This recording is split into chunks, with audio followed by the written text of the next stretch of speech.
All right, you're good. Go. What's going on, everybody? This is episode 3 of Collective Minds. It's Friday the 13th. Tonight we've got Ryan the Sinister, Barb, and Ohami tonight. And Ohami's not asleep, so it's twice as good. And then we've got Jerry. What is going on, everybody? Well done, dude. I thought you were gonna fuck that up. I was expecting to fuck it up because it was a long day. So as I was driving home, I was like, I'm so exhausted from this week. I better drink a Red Bull. So they didn't have the small one, so I got the bigger one. And I got home, and I was like, I still feel kind of good. And then it's like when I sat down, I was like, oh, no, I've got the shakes. I'm all jittery. So well, that's how you do a big Red Bull. Yeah, if I start spinning in my chair, don't pay any attention to me. Hey, you want me to do some shout outs to the chat? We got quite a bit of people, man. This is pretty sweet. Yeah, let's shout them out. Yeah, we got Walton Chunky. I feel like his last name was different last week, but maybe I don't remember exactly because drinks were aplenty at my house. We got X-Men exclusives. He prefers to be called XM exclusive. We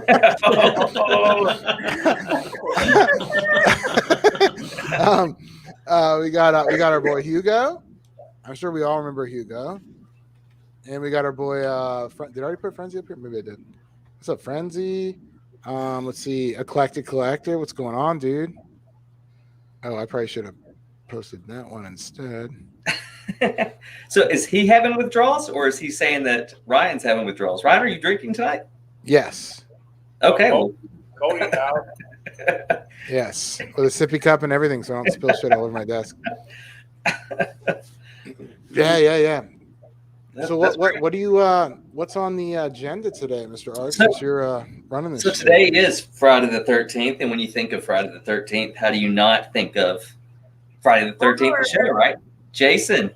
So I was curious, and it doesn't have to be a piece that you've owned, or because I mean, other than Barb, I don't know if any of you guys collect any horror statues or anything. But is there a horror statue that you've seen that you really like? That if somebody was just giving it away, you'd be like, oh, I'm interested. I would take that. The one night I stay awake, huh? Is Dark Side horror or apocalypse? Probably not, right? No, let's stick to your actual horror type. Your Freddy Krueger, your Jason, Mike Myers, that type stuff. Man, you know everybody's. That's a fucking fat no for me. Skill hit that Barbara got. Like I really don't like horror shit because He's scared. I'm not scared, bro. Yo, it's okay to be scared. I'm not scared.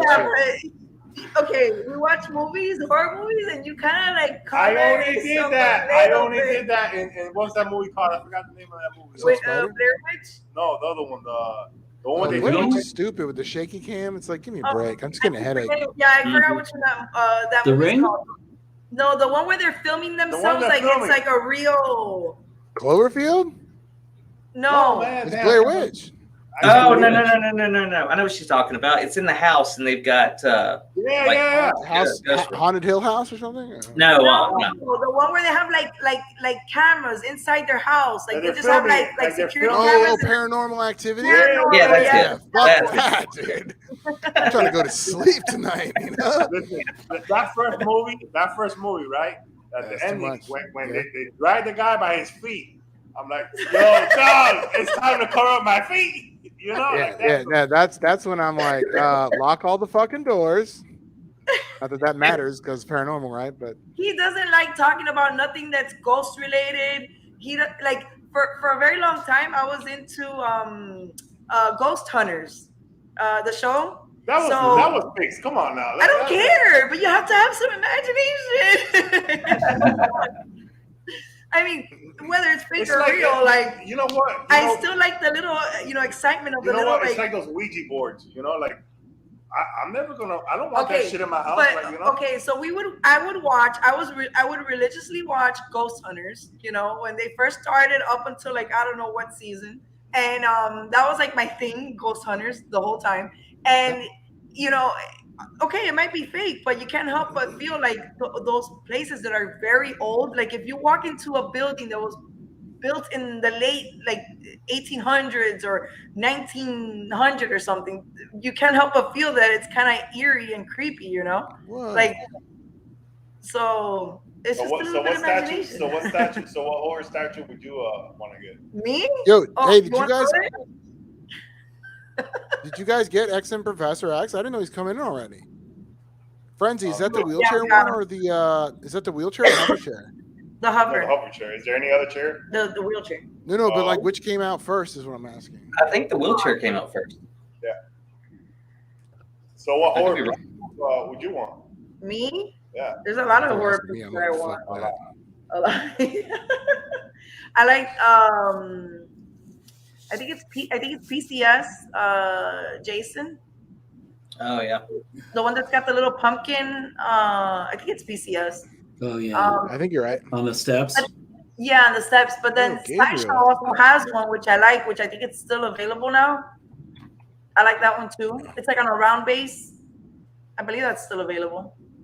I really want to get Franco's pumpkin head, Mm. What's up, Gabriel? This is so bad for me. but I don't know now because Yeah, I was gonna say, how are you gonna fit that? Like, you guys when we are took running out, out of here, I'm fucked. yeah, you guys are running out. You guys are running out of room too, right? Yeah.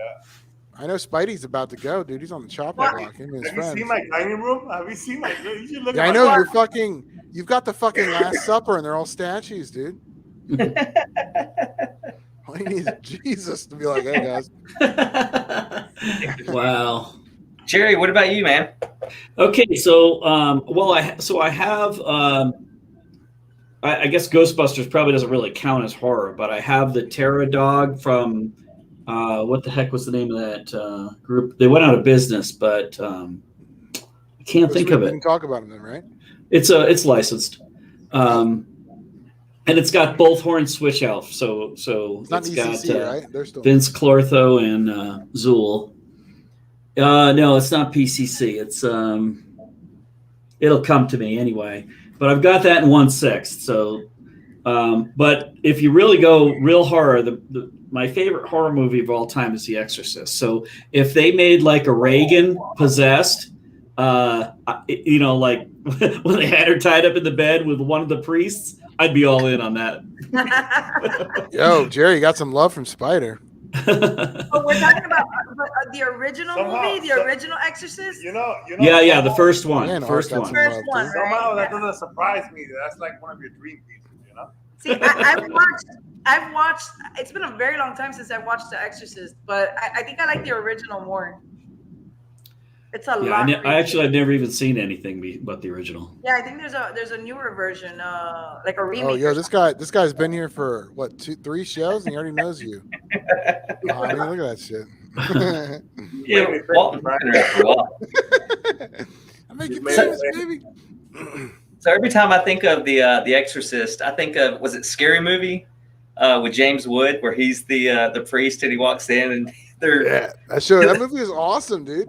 yeah. So every time I think of that, that's what I go back to. I like so the second one too, even though it wasn't as good. yeah, they're kind of hit or miss as you Yeah. watch. I think they're on like their 12th one right now, but it's, They're not still doing them, right? I thought they only did 3. no, I think there's 10 of them.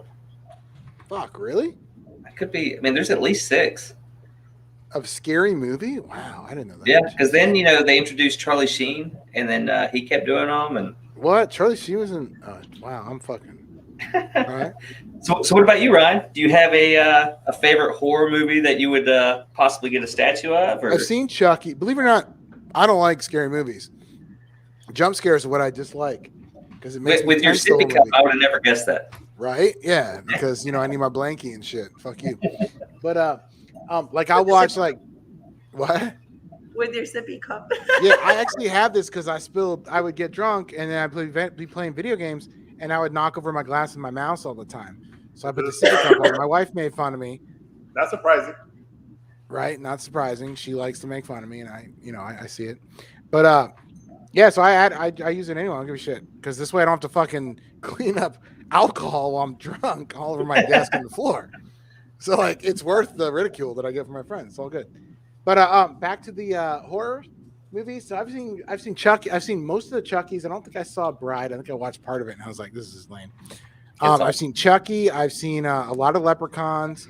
I've seen a couple of the Critters, which, believe it or not, I've seen a few Jasons, a few Freddys, but I like the monster ones, like Jaws, which may not be considered an actual horror. It's probably horror I like. kind of like the Leprechaun. I kind of like the Leprechaun. The Meg, I loved.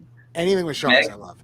Yeah, anything with sharks or dinosaurs, I adore. Oh, I like that movie. The Meg, I saw Lake Placid. Any of the ones with the big monster movies, I'm in. Even if it's scary, I don't care. The Meg was the one with the bald guy. No, Jason Statham, baby. Yeah. That's that movie. So Statham's the man. What's up, Greg? Yeah, I like those. What's up, guys? We're talking about our favorite horror movies. Go ahead, Barb. When it comes to like horror movies, like I really go back to a lot of like the older stuff. Like a lot of the newer stuff is like I find kind of like I don't know. It's just you know, when you go back to like Jason or Freddy or for instance, what's this other movie? Hellraiser, stuff like that. There's really Hellraiser's a little much for me with that dude that fucking pins. Oh, that's another statue I probably would have wanted to get, the pinhead or one. Night of the Living Dead. I saw that part of that and I was like, no. But those are like scary movies that if you look back, they really don't have that many. They don't have like special effects type of crap or, you know, or it's just kind of like real, you know. It's like Jason's like a real murderer. Obviously, I mean it kind of lives on and on. I mean, I ain't gonna lie. When I was a kid, I was always into the Jason movies. I don't know why, you know. No, I love had nothing to do with all the teenage. There's a new one coming out. There's a new one coming out. A new Halloween movie. Jason movie. You know what else I love? Alien. Yeah, Alien Predator. I've seen all of them. You know, I don't like jump scares, but I'll make an exception for some of those movies. A Quiet Place, which is what Cody mentioned. Cody Spencer mentioned in chat. I haven't seen the second one. I still haven't seen A Quiet Place. Oh, really? The first one, it's good. Oh yeah, I want to watch it too. What about Blunt's husband? You know, Jim from The Office directed it. I like the first one. I haven't seen the second one yet. Yeah, me too. I haven't seen the second one. Which one? A Quiet Place. That's the one that's the one that I told you I wanted to see. Paramount. That's the one Jim from The Office did. You can watch the second one now. You may have to pay for it, but I don't mind paying for it, man. So if you, I think there's the Paramount app, and you can do a free 10-day subscription or whatever, or trial, and I think it's got both of them on it. Yeah, it does. Real? So here's the problem with all these streaming services. Not to go on too much Paramount's like $4 a month. It's not that bad. Yeah. Like in my HOA, we already pay for cable and internet, so I have no way around it, right? So my wife watches all of her shitty reality shows, and she doesn't listen to the show, so I can talk shit about them. But yeah. Otherwise, I'd be like, you know, they're not my favorite, right? Which is really means I think they're shit. But and there comes Jenny right behind you. 90 Day Fiance, right? That's her jam. I love that show. She's always talking to me about how crazy. Anyway, but I didn't know that. But here's the problem with the streaming apps. Like, a lot of people are still paying for cable, or they're not, right? And let's say they're not paying for cable, but all these streaming services add up to like more than it would have cost for basic fucking cable with HD. So it's just kind of funny that like we're doing all this shit, and then eventually, if we want the same channels and all these streaming apps, you know, the same channels within these new streaming apps, you end up paying more anyway. So you're kind of like, fucking ourselves or making ourselves more skeptical, I guess, on what we buy. I actually did that. I had all the streaming services, and I was like, yo, what I need cable anymore? I'm just gonna cut off cable because I never fucking watch cable. You know, there's nothing ever. Right. So what we did was that we cut off cable and we started paying for Hulu TV. And then we quickly realized that we couldn't watch the Miami Heat games because the local networks won't allow you. They block it from streaming services. But wait, you could just get a digital receiver, a digital antenna, and you'd be fine. Yeah. I don't know. Well, it doesn't matter anymore because after we stopped paying for cable, like a year later, AT&T came out with the AT&T Now app. The Uverse or whatever, yeah. So it's the same amount of money. It's like $60 for the streaming service, and I could get to watch the basketball, like the local. But wait, don't they play the Heat games locally? So all you'd need was a digital antenna. You wouldn't have to do that. They have a block because they're on the local channels, right? But we don't have an antenna on the house. No, but you just get a digital antenna and you're good. You don't need a real like an analog antenna. They don't do that shit anymore. You just need a digital antenna. Since all this shit's digital, then you'd be fine. They have to be, but they don't have the channel. They don't have the channel. No, because it's on a cable channel. Oh, they're not on the local channel. Oh shit! I figured the most since you're in Florida, they'd be on the. No. They're on the Fox. They used to be like the Fox network. Now they changed it to like another network, and it's on cable. What happens? Okay, I got you. It's the cable. It's like just the channel for like their games. Like for fishing. It's free. It's local, but it's through cable. Yeah. So if you can't get it through any streaming services. Yo, we may have to link up and like split up which streaming services we use and share logins. I do that with my parents for some of them, and it makes it a lot cheaper. Yeah, no, but now AT&T. They say you can share it with family. Now cable doesn't have. Now cable is through an app. So it's the same thing if I were to pay YouTube TV or Hulu TV or whatever. It's an app now, and you could get the little box if you want because it comes with a remote.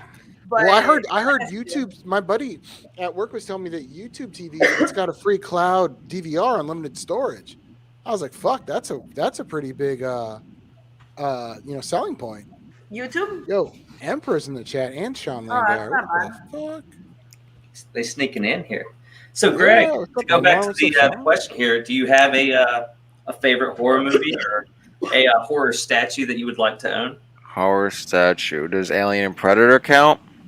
I mean, I think that's more of a suspense type thing than a horror, but I think Ryan has kind of snuck it in there to count it. I don't know. I count it as a horror. I mean, if I'm going to count it, that's kind of fucking scary. I mean, I wouldn't count Predator as horror. That's more like. Do you have any Graven Lab statues? Those are horror. I guess that's true. Yes, I did it. Graven horror statue. I never really wanted any horror statues. Really, but if we're counting Alien Predator, then yes, they've tempted. I've seen a few that are really impressive. Like is it the Big Game Predator? What's the one with the dead body hanging that comes with it? I think that Predator. Big Game. Is it Big Game? Yeah, that one I like. I'd put, that's something I would be okay with in my collection. I've liked that one since I've seen it. Yo, did you invite ATV to jump on tonight? I don't mind. Yeah, he had a shitty situation he had to deal with. Oh, he had kids. I don't mind collecting movie pieces, but movie pieces, not comic movie related pieces. Mm-hmm. If that makes sense. Yeah. Like when it comes to movies, it would have to be something like like the It, like Freddy, like Friday the 13th, Halloween, all that crap, like stuff like that, which are obviously not comic books; they're just movies. Yeah. But when it comes to comic book stuff, I don't like collecting the movie pieces, like like Gal Gadot or Cavill, stuff like that. Like it has to be like like a Superman or whatever, or the X-Men stuff would have to be the comic book, not the movie. Yeah, I feel like it's longer lasting that way, right? Yeah. Yeah, because it lasts long in your all the time, and your collection. Honestly, when I see those movie pieces, I don't like if they're beautiful pieces like Gal Gadot and like the Henry Cavill stuff, and which is mainly a lot of the pieces that they do when it comes to movie pieces or like the Batman stuff. But I feel like I'm looking at the actor and not the character. It's more cosplay at that point, right? Yeah. Mm-hmm. Did all of you guys see Suicide Squad? Yes. Yeah. Jerry had. Do you mind if I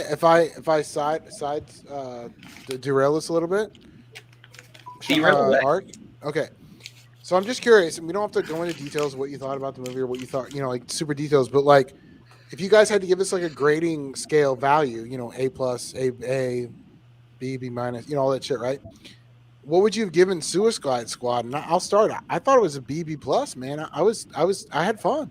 I would say 7 out of 10, maybe something like that. Yeah, way to bypass the entire question and then put a number on. Well, that's a 70. So all right, fine. It was good. I thought it was good. Would I rewatch it right away?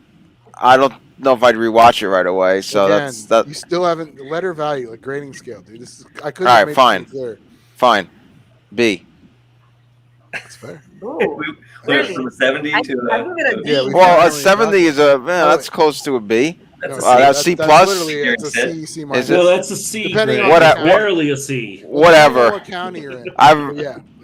Whatever. I give it a D plus. A D Really, plus. the new one? I didn't like it. I don't know. Okay, It that's just fair. wasn't my jam. The only thing I liked about the movie was the shark. What is it? Nanu, whatever his name was. Nanu, yeah, Nanu something like or that. Nanu, something like that. Yeah, I enjoyed the shark. it's like a but Hawaiian name, I think, or some shit. Yeah. Ark, yeah, I what like did you already give yours? I did not give mine. So I'll say I've watched it 3 times now, probably 3.5 times. So This is positive. I like the humor in it. I like they kind of prove why we don't do movies with them in their close to comic book accurate costumes, I guess, because they do look silly. Like John Cena, I mean, he looks stupid as fuck, but it was very entertaining. I thought he did a great job. I would give it a B. But what's weird is like I thought I liked how it wasn't focused on one person the entire show, right? Like the first one, it was Everyone got their spotlight, right? Yeah, it was Will Smith and the Harley Quinn chick. It was pretty much their movie. It was focused on them. It was their story. It seemed. This one, it had more of that Avengers feeling, where it, as they're all fighting downtown, it would highlight on them for a moment, and they would, ease into another moment from another character.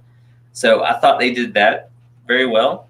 Enjoyed it, but as much as I say that, I have, like I said, I've watched it 3.5 times. When I started up the first one, because my daughter wanted to watch it, because I'm a great father to let my little daughter, my little girl, watch it. How old is she? She is 8. Damn. So she doesn't get the sexual stuff. I think she just likes a lot of the music and the fact that it's Harley Quinn. But when I started that one, the soundtrack is better in the original one. It's more serious, like what they did with Rick Flag in the second one. How they kind of what they did with Thor from the second Thor movie to Thor Ragnarok. How they kind of made him a little bit more like he didn't know what he was doing. Like this guy's supposed to be your, SEAL team in charge and knows what to do, and then in the second one he's kind of running around confused and whatnot. So I still liked it, but when I started watching the first one again, I felt like I got a little bit more excited to watch it. Like I can't stand the ending of the first one, and I'm hoping that they do their whatever the guy's name is, his cut, because apparently now everybody's going to do that, right? That's the thing to do. Say, oh, my movie only sucks because you didn't show it the way I wanted it. Ending sucks, but up until the ending, I liked the original better. But I enjoyed the second one. Yeah, it was fun. I want to nitpick something. It's not really a spoiler. I mean, it's about I would say Harley's. About the costume. I don't know. It was shown in the trailer anyway, the costume, but the costume in the movie in the beginning was very comic accurate, and I thought it was her best outfit she's had to date in any movie. So far out of the 3 that she's been in, I thought that was the best outfit, and she was barely in it, unfortunately. But I thought that outfit was awesome. Dude, she was hilarious when they were like, "If you do this, we'll kill you." She's like, "You have a personalized license plate, which I have to have. We'll kill you." I was like, "Yeah." Oh. I kind of thought the fight scene at the end was like a ripoff of the Avengers fight scene, and that whole King Shark little comment that he did, that whole part, num eat whatever. Yeah, that was like really, like I'm not saying it was funny, but it's like, okay, really, Well, the only comparison I've seen with Shark is really, they tried to make him like Groot. I'm not as huge of a King Shark fan, I guess, as everyone else was with the movie. I mean, he was entertaining. He was cool, like the scenes that he was involved in, but like, I didn't think. I don't really know that much about the character, but wasn't it like that character supposed to be like kind of smart or something, and they made him like super like dumb? Was he supposed to be like dumb like that? I mean, they do that shit in all the movies, but I don't know much about his first appearance. To say otherwise, I know in the Flash he was like supposed to be like a smart dude. Or something. He was dope as fuck in the Flash, dude.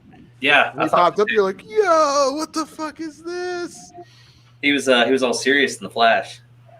I kind of like in it for like a little bit. Kind of like him more in the Flash. They brought him back.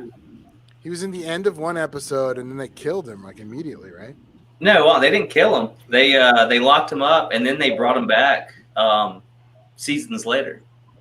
Oh, yeah, I got out when the show got bad. I guess you guys kept watching. Well, it did. It got real bad, but then I felt like it started. I'm being judgmental on purpose.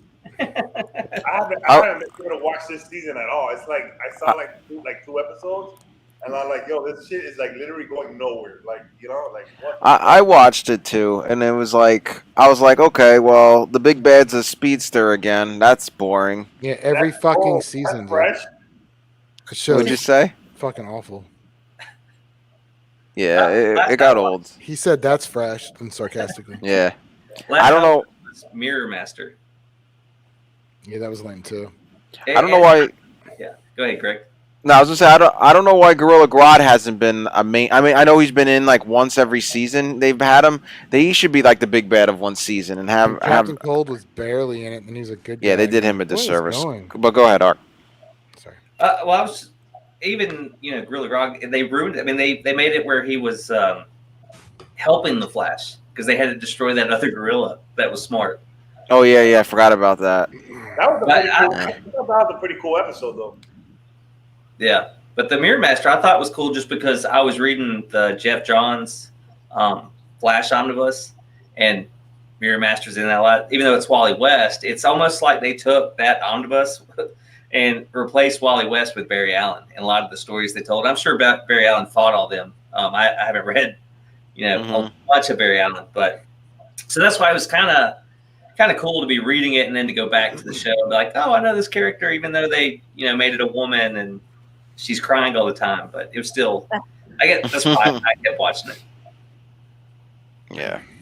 So, but getting anyway. one more season, at least. I think it's probably gonna be done after the 8th. That show sucked for a while, dude. No offense. I like the Superman and Lois show on. Yo, I watched the first episode. It was clutch, and then I got wrapped up in other shit, and I haven't gone back. I like it a lot. I love it. It's really good. Does it continue as good from the? I first think. Episode? Yeah, I The first mean, episode was strong. I think the special effects are very strong for a CW show and all that. It's different. So far, they haven't. Right, for sure. So, like, what I hate about the CW shows is after a while they start off good for the first few seasons, and then they obviously get shitty. Now, like I noticed that. So they all have the very similar formula. Is what they end up doing is, like, seasons like let's say 1 through 3. It's usually just the focus is on them, the main hero and whatnot, and they gradually get like a a sidekick, and then another one, and another one, another one. And next thing you know, they have like a fucking a Justice League team going on, and it's just it takes away from it. They got like C-listers and D-list characters in their show that no one gives a shit about, and it's just boring after a while. Like, I don't want to see all these guys. I want to see it focused on, let's say, like Green Arrow. I don't want to see all these D-list guys around them. I don't give a shit about them. I want to see him kick ass. I want to see him kick ass. Honestly, I think the only CW shows that I've watched like from the beginning to the end, and I was kind of, I was pretty hooked on them, were Supernatural and Smallville. I love Smallville growing up. Everything else, I've watched it, like Green Arrow, The Flash, everything. And somewhere during the middle of, the show, the seasons, I just lose interest and I stop watching it, But it's always the same thing. So either get a new sidekick or new, this guy or I started enjoying Supergirl. I agree, and that quickly also Yo, second season of Supergirl I enjoyed when they moved it back to CW from, was it CBS or some shit? And then it was like, after that it was kind of like, the first two seasons were good, and then it goes downhill. And then it goes downhill. Like the Flash, like with the whole thing, with the whole thing of the Reverse Flash, how he got into that other guys, that was pretty intriguing, like the first 2 seasons, But after they lost that gimmick, it's like, it's like fucking everyone's a speedster. It's like we have zero creativity. Right. Yeah. Reverse Flash, Dr. Zoom, and whatever the fuck that other game. Yeah, I'm pretty sure they did the first 3. Yeah, the first 3 seasons. I'm pretty sure I had a speedster as all the villains. Like, man, fuck and then I don't even know who the hell the 4th villain was. Also, I forgot. He was talking about we're going back to Arrow, but he brought up Deathstroke. When Deathstroke was in Arrow, it was incredible. Yes. First season and part Dude. Second, maybe? It was Now- the guy from True Manu Blood. Bennett from Dude, this guy from Spartacus. Yeah. Yeah, you I'm know I actually remember just that on rewatching Spartacus. Dude, I love that show so much. I remember that on Yeah, Halloween. not the movie guy. I'm going to the Want to movie. do that one. Jack Nicholson meme? You know that? I actually loved watching Spartacus the first season, but I then when the bet guy you did. died No, and shit. changed Yeah. the character, it was kind of like, I didn't like it after that. It took a while When the for me new to guy get came over it. in- When the new guy came in, you could tell he was trying, but he wasn't Andy Whitfield. You know the guy who passed, Yeah, the eventually original. passed away. And I think the guy's name is Liam something, but he tried, man. I was okay with it. I got into it after a while. Like, Yeah, I same. kind of got over it because I was like, man, this guy even vetted this guy, and this guy's trying. Mm-hmm. He's for sure trying. He's not going to be the same, but he doesn't even look the Yeah. same, right? The other guy Yeah, had I like, think you lose interest. You know, like you get so like attached to the character, and then you know the character is not gonna be there no more. It's like for you, like it's not the same. Well, the Like, I don't even character's wanna gonna watch be it. there. The yo, actor's my gonna be favorite guy from that show was Danicus. I think his name is Danicus, right? Gannicus. Huh? Gannicus? From the second season, the guy. Was it Gannicus. Gods of War? Yeah, or Gods of something? War, it's Yeah. Gannicus. Yeah, Mhm. he was dope when he popped in the current timeline in that show. Yep. I was like, fuck yeah, Yeah. don't make a gay joke, Barbara. That's uncool. But yeah, Mhm. he was in it. Yeah, I just started rewatching it. I love that. I haven't watched it since I watched it when it first came on in 2010. Oh, Seasons, 11 years. R.I.P. So I just started rewatching it again. Jerry, have Can you you hear me? watched Spartacus? Yeah, we can hear Yeah, you. we can hear Just you now. that one blip. Oh. You haven't watched Oh. Spartacus, Jerry? Nope. Oh, watch it. You're shit. gonna love it. You're Jerry, gonna like when's the last time you turned on your TV, dude? This is getting bad, man. Have you seen Spartacus Breaking is Bad? it's a Netflix show. What is it? Hold on. Have you seen Breaking Bad? No, it was HBO. Yeah, I saw don't know if Breaking it's on Bad Netflix twice. Did you watch? Have you seen The Wire? No. Oh God. Let's fuck up the All right, wait. Time out. We're getting into the top tier level shows here. You've seen Sopranos, That's right? already, my man. No. You can skip All the right. last season though. I didn't watch. Skip that shit. It goes weird. I haven't watched Sopranos. I haven't watched The Wire, and What? I haven't watcch Breaking Bad. All right, those are like the top three Fuck, shows Mark. ever. Those are like the top three shows. Those are like up there in the top 3 shows ever made. I don't They'll- know, man. I watched. My wife got me onto *Handmaid's Tale*, and I was kind of iffy on it. The acting is fucking supreme, and it's dark. I've heard see about that? that one. I've never You watched should that really one. watch like 3 episodes of it. But What do you say, But Barbara? Sorry, I Breaking- interrupted. I did watch that. I lost interest. Breaking Bad is a very good show. I mean, that show from beginning to end, even the ending was the shit. And that's like hard to accomplish. Like a lot of shows, you watch it to the very end and then you get disappointed with the ending. And that show is just Yeah, that show Phenomenal. kind of fucked up a couple of my days at work because I will fucking you like just go to sleep like at 6 a.m. watching that shit. That shit's crazy. no, it actually took him. So you know how the first episode on Breaking Bad is like super fucking boring. It kind of like the first 2 episodes. It's kind of like it's very boring. Well, we started, is a little slow. watching, I He kept liked it. falling asleep. 4 times he fell asleep before he actually finally got past that one show, and then he couldn't stop watching it. Which one? Which one, Bart? Breaking Bad. We would be up until 5 a.m. because like I started watching it and I'm like, yo, this show is so good, you have to watch it. And then he couldn't get past the first episode. He would fall asleep. Well, So one day I forced him to stay up, and then every night he was staying up till 5 o'clock because we ended up watching Breaking Bad when it was already like on the last what was it, like 10 seasons or No, something? it's like 5 seasons. Was 5 seasons? Yeah, I think 5 or 6. I thought it was longer than that. No. Well, whatever. Like the last season was playing. That's when we finally started watching Breaking Bad. right. So, Jerry, with these, going back to like at least comic book movies, do you just But he hasn't refuse to seen watch them because you know that they're going to trash what you've read, or is it you give it one show a shot and they ruined it so bad you're not interested, or is it you just don't care much to watch TV shows? Well, I don't watch a lot of TV, but I have watched. So I will get hooked on shows and watch them through. Comic book movies, I fell so far behind, I just had never really caught up. So I saw the first couple Iron Mans, I saw the first couple Spider Mans, and then I really kind of lost. Wait, which Spider-Man? I was gonna say which There's Spider-Man's. been 3. Well, I children. saw the Tobey Maguire first two. I didn't see the third one, and then That's I No saw. good. wonder you still stick by Toby. No, hold on. That's good. Those are good movies. And then I The saw third- the first Andrew Garfield travesty of a Spider-Man. You didn't like that one, huh? It was a little terrible. different. I thought As it was host, can I terrible. boot people? I It didn't wasn't think it was Peter terrible. Parker. The character That's fair. It wasn't was a Peter different Parker. take. Did you think he was Spider-Man? When he was dressed as Spider-Man, yeah, but he Yes. wasn't Peter Parker. Okay, but do you So think he's a his better? All right, Spider-Man portrayal was good, but not as Peter so Parker. I have a question. Do you think he was a better Spider-Man than Toby? Well, all that's just direction. That has nothing to do with acting. So who cares? We don't care Well, about hold that. on. You're directed to act, so that's whether you follow direction, right? Huh? I was gonna say directing and acting are two different things. Whether you can follow the direction is Tobey Maguire was just fine as Spider-Man. no. I agree. I didn't think see much. I mean, it's not different. It was different in Batman, right? Where they were given, the dark versus the kind of comically versus the kind of, you know what I mean? Like Batman's different, right? Because there's been so many directors on it. But I Right. feel like I'm with you on Spider-Man. Like I've never noticed too much of a difference between the Spider-Mans. Yeah, I mean, Peter I Parker's don't for I don't know sure. that I don't know that I could say that without sitting down and rewatching them that I had any strong opinion of when they were in the Spider-Man suit, which one did a better job. I mean, I thought Toby was. I mean, not Toby. I thought Andrew was the better Spider-Man. Yep. I But agree. I mean, if you going by the logic of this is what they were given, this is what they were told to say, their lines and whatnot. I mean, you can apply that. You could say that to anything. You could say George Clooney was a good Batman. Then No, it's not his fault. You could say it's not Well, his I'm fault. not saying You it's could say it's not Garfield's his. fault. Any credit for I it. didn't say it was Garfield's fault. I just said the movie was just not. That wasn't Spider-Man.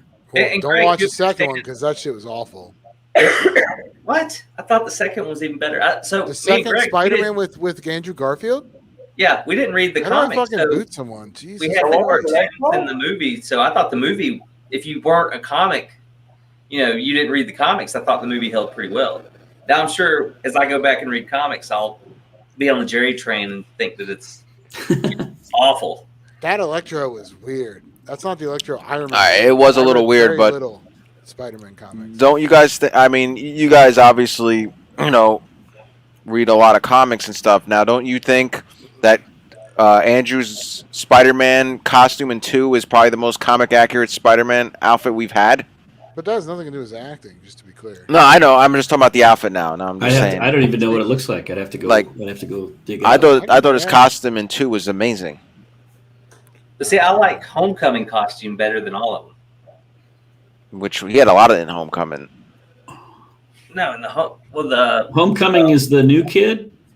yeah, the one Oh, the suit that he no. wore in Civil I War. don't like that at all. So I You know believe what- this is Andrew Garfield. Yeah, I don't like the silver. Yeah, I don't like the silver Maybe I either. fucked that up. No, that's his outfit. Andrew or Spider-Man movie costume comparison. That's Toby's anyway. Spider says Boo Park. So that. All right. So there's wait. the first That's not one is Garfield. Andrew These have Garfield. got to be. These both have to be Andrew Garfield. That's 2. And no. Andrew Garfield is number 2. I think it's 1 and 2. That's No, not, that's not Toby. That's Andrew Toby. Garfield's not that That's Toby, That's- dude. Yeah, that middle one was better. The Tobey Maguire, that silver, that Second grayish- one is Andrew webbing Garfield in the was second not- Amazing Spider-Man. I thought they were saying. Because in the first one he had yellow eyes. Did he? Okay. yellow eyes. It was like a yellowish tinge eye. Yeah, if you Google it, Adjust your TV settings. I'm pretty sure he had like yellowish, and then I've then never it been changed. a fan of that the Iron Spider-Man suit that they did in the From the Avengers. movies, yeah. It wasn't bad, but yeah, I'm with you. Like, You I don't wanna- know. It was horrible to me. Yeah, it was all right. I didn't hate it, but I didn't love it either. You know what I hate? I hate that this the new Spider-Man. Oh shit, I'm blanking on his name. That happens. Tom Holland. Yeah. I hate that he's so reliant on Iron Man. All Yeah, his that's- gadgets and that's everything. just That bothers the shit out of me. That Yeah. That bothers shitty, but not Venom and Spider-Man having no relation. I mean, I guess that's not really MCU related. What do you mean, like the Venom movies? Yeah, the Venom movie having no Spider-Man in it so far. Oh no, that's weird. I didn't say it was. Yeah, I mean No, I'm just saying, does that bother you more, or does this bother you? The Iron Man thing. I'm asking. the Iron Man thing because we got 2 movies already, and they're both he's like relying on Iron Man. I'm like, come on, let's make him his own man. What are we doing here? No, that's fair. It's just not. I mean, I enjoy him as Spider-Man. He's pretty good, but I hate that he's so reliant on him. I want to see him do his own thing and become his own man. I don't know. Hopefully that happens. I think that's fair for sure. Do you think that we've gotten a new Venom and Carnage from Sideshow because of the new Venom movie that's about to come out? That's Probably. Possible. Yeah, probably. I think they I mean, just like they did with Taskmaster, they kind of try to line it up with stuff that's going on in Marvel, even if they do the comic accurate versus the movie, like with Taskmaster. I think that. I'm getting that Carnage, man. That Carnage looks sick. So I'm hoping they do a new Moon one? Knight. I'm gonna get that Carnage. That Carnage looks sick as fuck. Why are you going to get it when you're going to have to sell it in 3 months, dude? Once all your X-Men statues come in. Listen, I already told you. You're out of your minds. I already told you. I'm gonna sell my Spider-Man shit, but I'm not selling no Venoms or no Carnage. You have an That's auction like on how many statue spaces does that free up for you? If I sell a Spider-Man shit, 1, 2, 3. But you're getting customs, which take up like 1.5 of those spaces if you're talking about Sideshow spaces. I don't care. I just don't like. I don't know. I'm not into like. I think like you're missing my Spider-Man, point. I'm saying that you're like that's not going to free up much space. You're still going to have to get rid of shit. I got that Mysterio too. It's like, fuck, like what I'm never gonna collect the whole Spider-Man, Sinister Six shit. So what? But I feel like you're going to have to sell the Anti-Venom statue. Keep you the know, Venom. you know what's the problem? You know what's the problem with the Anti-Venom statue? Like I've thought about like selling it or boxing it up for like a while. But man, like it matches so good with the Prime 1, Venom. Yeah. And, It looks nice together, no joke. Yeah, and then like all the Venoms, there's like a whole mess of Venoms out there, and I like them all.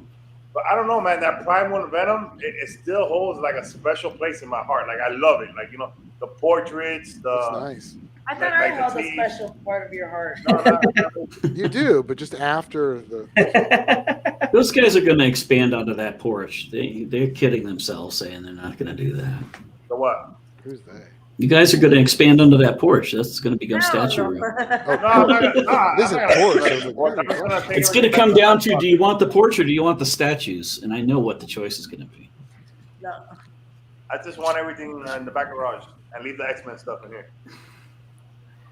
So Barb's horror stuff is going in the garage where no one sees it. No, we're not sticking horror stuff nowhere, bro. Just giving me a look that's like, fuck Look, you know what? I'll tell you what. I'll let her get the horror stuff, and she can do the same thing you do. Just leave a box stuff. Wow.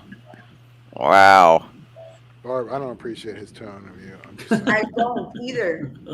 being a professional here. So Ahami, you're talking about setting up the garage and putting statues in it. Would you feel more comfortable with your statues being, or I say yours, with Barb's statues being in the garage rather than, like, would you still keep your display in the living room or? No. Barbara's horror DC stuff doesn't need that much room. Height-wise, it does, dude. What do You must be very confused. Yeah, I feel like you need to look up the metric Don't system. get shit twisted. So how do you guys feel about like while you're not at home, if your kids want to see your collection or your obviously the door's locked now because it's kind of like weird because I still want to do the garage thing in the back, right? But I still like the fact that like when I come home, like I like because you mainly chill like in your living room, Yeah. Right. So like I like chilling in the living room and looking at my X-Men stuff. That's So dope. think I wish I keep could my do X-Men that. stuff here and then take everything else like the Avengers shit and all that shit to the back, to the garage. That's fair. I wish I was able to do that, dude, but I. But how about we sell the Avengers stuff and just keep the back for horror stuff? For me. I already completed the Avengers. That sounds like a great idea. Sell that shit. So then That Red Hulk that doesn't fit. Avengers, sell you it. say? completed the Avengers. You have a buyer. No, I'm not. Jerry's watching y'all's room tour. No, right now. Jerry does. Oh yeah, Jerry buys everything. So Ryan, what about Jerry's you? slowing down. Does your wife? Did she ever bring people in your statue room while you're not there? When Or I'm do you not have there, it's strict rules? locked. It's You keep it locked. And the reason I tell them that it's locked is so that nobody else gets hurt. But really, it's the opposite. So then my babies get hurt. I'm not talking about my kids, baby. What about you, Greg? Do you have a strict stay out of my statue area type thing, or I'm serious though. I literally lock the door. I'm not- Yeah, if anyone's, I'm around if anyone's coming in. It's strictly no touch unless I give permission. Don't pull anything out. Don't grab the figure, statues, not figures. Don't grab them or anything like that. Yeah. What about There's you, that. Jerry? As you expand, My wife had a visitor from out of town, and she wanted to show the office here. And I said no. I said stay out. Ohami's very picky. Ohami's very picky. So like, if anybody knocks on the door, like he'll just like crack it open like this much and be like, "Yes." Who this be? Like we'll be working out in the front yard and like the kids come out and they tend to leave like the door like wide open. They're like, "Yo, like people could see my shit." Like, I mean, the same way. You don't want people live in a fucking barn. Close that door. Jesus. You don't want to see. We don't want people seeing what you have. Exactly. Yeah, I mean, nobody really comes over. I mean, have you ever thought, like sometimes, sometimes just chilling here, like in the living room, looking at this shit, I'm like, yo, like how much fucking money do I got? Like there's fucking rocks around here, bro. Like like holy shit, it's a lot of money, bro. Well, your sons don't have friends that come over to the house and whatnot, and they look at the statues and want to touch them. They can hang out in the porch. All right, that's fair. That's fair. Like or we got the park a block away, which is right at the corner. They go to the park and play basketball.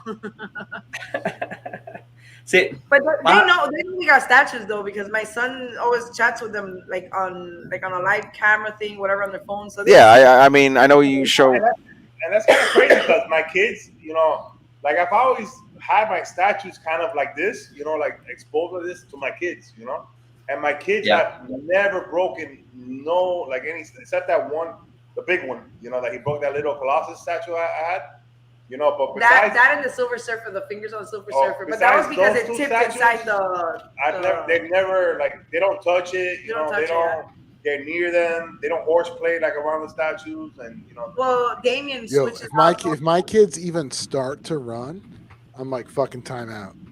You're fucking time out. The only thing, every time that my daughter gets in this room, she's like, "Look, Daddy, see how fast I can spin." And I'm like, "Excuse me? Get the fuck out." Look how fast I can put you in time out. The only thing that my son, my middle son, right, that he does do, right? My favorite son. Every once in a while, I'll be looking at my statue and I'm like, "Yo, I didn't have that portrait on." I'm like, "What the fuck? Who changed the portrait on that shit?" So he'll go and change out the portraits, They're probably just trying to fuck with you. No, he did it with the Primal Venom already a couple times. He does it every once in a while with the statues because he likes to change. Is this Damien? Yeah. Damien, yeah, Damien likes the statues, He's my favorite. Yeah, he might have to buy him one for his birthday. He wants your Sagat, Ryan. He wants my what? The Sagat. Yeah, the Sagat. He wants the Sagat. How much money he's got?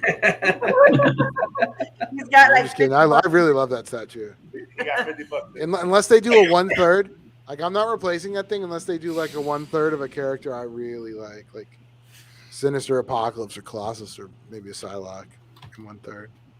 Yeah. How often do y'all change switch outs? It depends on the piece, man. To be honest, like the XM Saber. Do any of you guys have the XM Sabertooth? No. I do, but it's in the box. Sucks. I've got it. The paint on the classic portrait sucks. Have you noticed No, that? Jerry? I only display the long hair portrait. Wow, you just play the okay. That's what I'm talking about. It's the paint is awful. On the long haired portrait? Yeah, like it looks very bland, man. Yeah, you must have got a shitty one because mine looks fine. We may have to go off air and compare. No, I'm serious. And compare heads offline. Compare heads. No, but seriously, I like where this is heading. Mine looks bad. Like it does not look good. It doesn't look awful, but it looks like the guy who is shading stepped away for a minute, and the intern was like, "Looks good to me," and just threw it back in the box. It doesn't look good. It does not. And I don't say that about a lot of XM pieces, but when I saw that, I was like, "Yo, this looks mediocre." I didn't study it that much when I opened it, but I would have displayed the short hair regardless. That's just what I grew up with, so yeah, that was the one I would have went with. Yeah. Is that a Jim Lee? Another Jim Lee design, I believe. He probably didn't do that one. But as far as for me is switch outs, I do change them out. I get bored and we'll change some out. But I would say the majority of them I don't change out. I would say 25% maybe I change out. XM Venom I used to switch out all the time. That's a good one. That's a good one. That's a good switch out one. Like Magneto here, I like to switch out. The Sabretooth. The little Magneto? Yeah, the little one. That one I like to switch out. The Sabretooth I've switched out a few times. The Thanos I switch out. Which Thanos? The Throne. No, not the Sun. I have no. I have a custom head on it. I have the custom light up head. Custom head. I've never seen that. Oh, for which one? The Sideshow one he's saying. Sideshow one. I have a custom head. I've got one of those too. Oh yeah, I've seen those. Oh shit! Whoa. It's a good pose for you right now. Actually, hold on. Let me take. He's got to take his shirt off first. He's got the cord wrapped around him. He's constricting his airflow. He's gonna yank it. It's gonna pull something up, pull over a statue. Yeah, one of his 3 statues that's displayed. Hey, welcome back. We didn't say anything. What show was it you were watching? I almost broke it. I forgot how it attached. I was like, yo, look at the cord like wrapped around his ass. He's like about constricting his airflow and shit. Was it Chris Collector Therapy? He was doing an unboxing where at the end his cat was like in the middle of his statues on his shelf. Did y'all see that? Pissed that cat. Yeah, is that one come from England, Greg? Not that I know. Remember, it comes from Greg? England. Oh, okay. This is the custom one. I think I got that from. I thought. So is that like a recast of the regular head, or is it like it's different. No, it's got a different grin. I'm not busting on it. I'm just curious. No, it's got a different grin and everything. It's different. If it was the same, just recast it and they put the LEDs, I'd be fine with that too. It's nice. I like this one. Actually, I get people still asking, and then you can change it to blue eyes too. Oh, how'd you do that? It changes color. That's wicked. Just by hitting the button. No, I didn't know that. Oh, you know. You have it, Jerry? Yeah, I have it. I may not know, what's C- equals and whatnot, but some people just have street smarts and stuff. Oh yeah, that's it. That's what. It lights up. Oh, is that why the eyes are like that? Wait, is that what I paid for? I knew it lit up. I didn't know it could change colors. Yeah, like I would not have known that either. I made a post about this when I got it in, and I get messages like. Yeah, but I can't read those 3 paragraphs that you're writing. All right, I didn't write no 3 paragraphs on this, but like a year and a half later, since I've gotten it, I still get messages from people asking me how do I get it. They're still being made, I believe, or he still has it. Yeah. Yeah. Renzi wants to know. Yeah, it's really nice. Hit up Greg.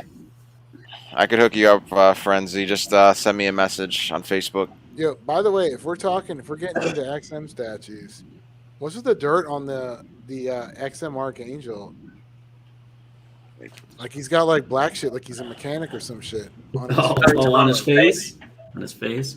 Does that not bother anyone? Like I don't get why that's there. It's supposed to be shadowing, like he's. I'm hoping it's lighting. He's coming out of the darkness to the light, like some kind of poetic shit. It looks like the more that people complain about it, they're changing different things. Like when they were complaining about his eyes being red or whatnot. Now, but they should only be red in the X-Force because that's what it was in the comics. Yeah, that was a no-brainer. They should have picked up on that, I think. Yeah, but I do like how they like even with Professor X, how right out the gate they let you know, hey, we made both options, right? So with Archangel, they're letting you know, hey, we made an X-Force version and a classic version. Sideshow, it's like they say fuck everybody. Like everybody's like, oh, I got to get this piece. I got this piece. I wish it was a different color, but I got this piece. And then 6 months down the road, it's now the paint variant that everybody wanted. So it's like, well, fuck. Now do I, have to buy 2 of them and try and sell this one? Or I hate when you don't know if they're going to do that variant or not. And I guess it's something maybe if they have a stock of it that they can't sell, is that when they decide, hey, we're gonna change the color up, like with the Batgirl that they did. I don't understand sometimes why they do the things that they do. You're talking about XM or Sideshow or everyone in general? everyone in general. Like I said, I like how XM. It's like they let you know right away that they're making the two versions. Sideshow not so much. But wait, hold on.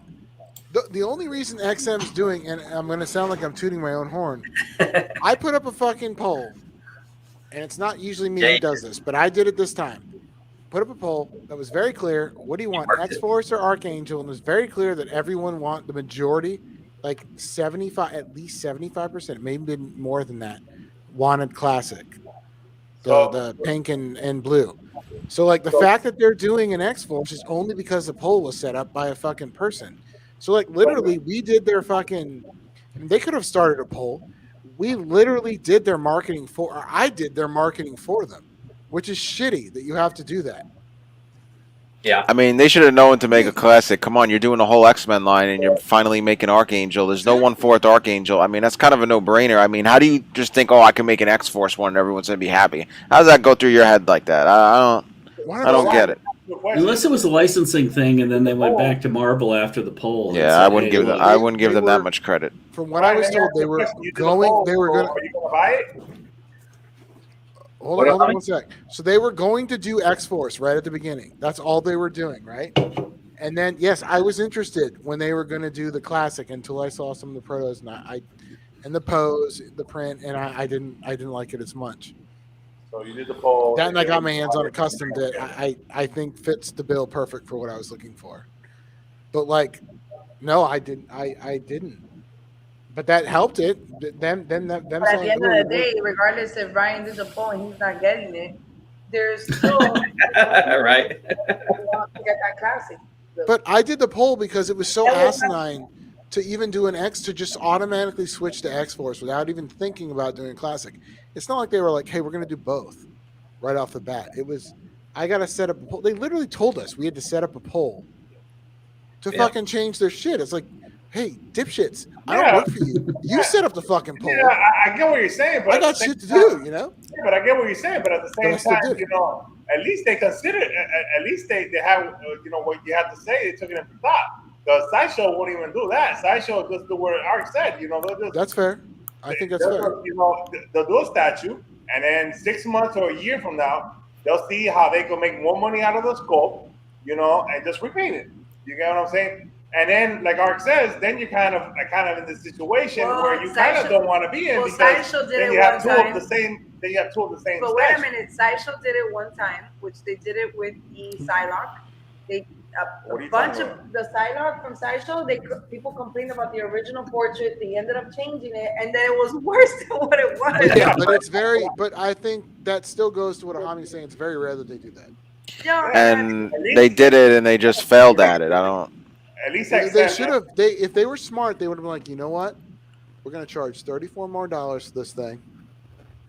We're going to add both portraits and just call it a day. There's going to be no exclusive. They're both going to come with, or there will be exclusive, but we're still going to include both heads and just call it a day. And then it's I don't know why. It's if crazy they need to increase the ES to compensate, that's fine. Both portraits, you've got both varieties. Shut the fuck up. You know, like that's it. It's crazy. It's crazy the point you're making now to where they're coming at now. They're coming at you now. They're like, you know what? Well, fuck you, because you know, at the end of the day, you know, every time we do an X, you start complaining. You start this. You know, you do this. You do this. You know what? We're not gonna do no exclusives no more. You know, this is the piece. If you like it, buy it. If you don't, don't. You know, and no more exclusives. I'm not totally. As long as I think every statue should come with two portraits. That's how I feel. Yeah. I agree. I agree. If it's the same sculpt, angry, regular, that's fine. Prime 1. I mean, look at Prime 1. The difference between their portraits, it's different now because they've actually branched out and they're like, there's more expression difference. But they used to be like the Prime 1 Batman Hush, the kneeling one, right? The difference between the portraits is fucking super minimal. It's like just this piece. Yeah, I hate that so much. Prime 1 is like famous for that on a lot of them. It's like, all right, one's straightforward and then one's a little smirk. Like, what? Why? It's the minimal. Yeah, it's like come on, half-ass. I don't need that we're shit. We're gonna give you 3 portraits, and you're like, well, I mean, it's Batman. There's only so much you can put on an expression on Batman with. But what I'm saying, I don't need that extra head then. Is that you know what I mean? Because I mean, with the Bermejo Joker, it comes with 3 portraits. they're pretty much different. They're not too. Yeah, but it's like Venom, like Sideshow's Venom that they're gonna do now, right? Which is whatever. I'm not saying it's a bad statue, or I'm not saying it's a great statue, but like you're not gonna give me a McFarlane portrait, like really? Yeah, Like, Venom needs switch outs. Venom is one that like, needs switch you're not outs. gonna give me a McFarlane. You know what? If you don't give me a McFarlane portrait, I don't want the fucking statue. You know? So to go with Spider, how many XM statues do you own? Like what percentage of your collection is XM? Because right now mine's pretty almost half. I don't know if he has any more of the XM villains. I know he's Corey told me probably, he sold them all. and I realize he's probably joking around, but like, by the time my collection's done, I'll have there'll be almost equal the amount of Sideshow versus XM. So I'm really a fan of both. That's the only reason I'm kind of commenting on this. And he's probably saying it in jest because I know he likes to start shit like I do. Cool. I understand. No worries.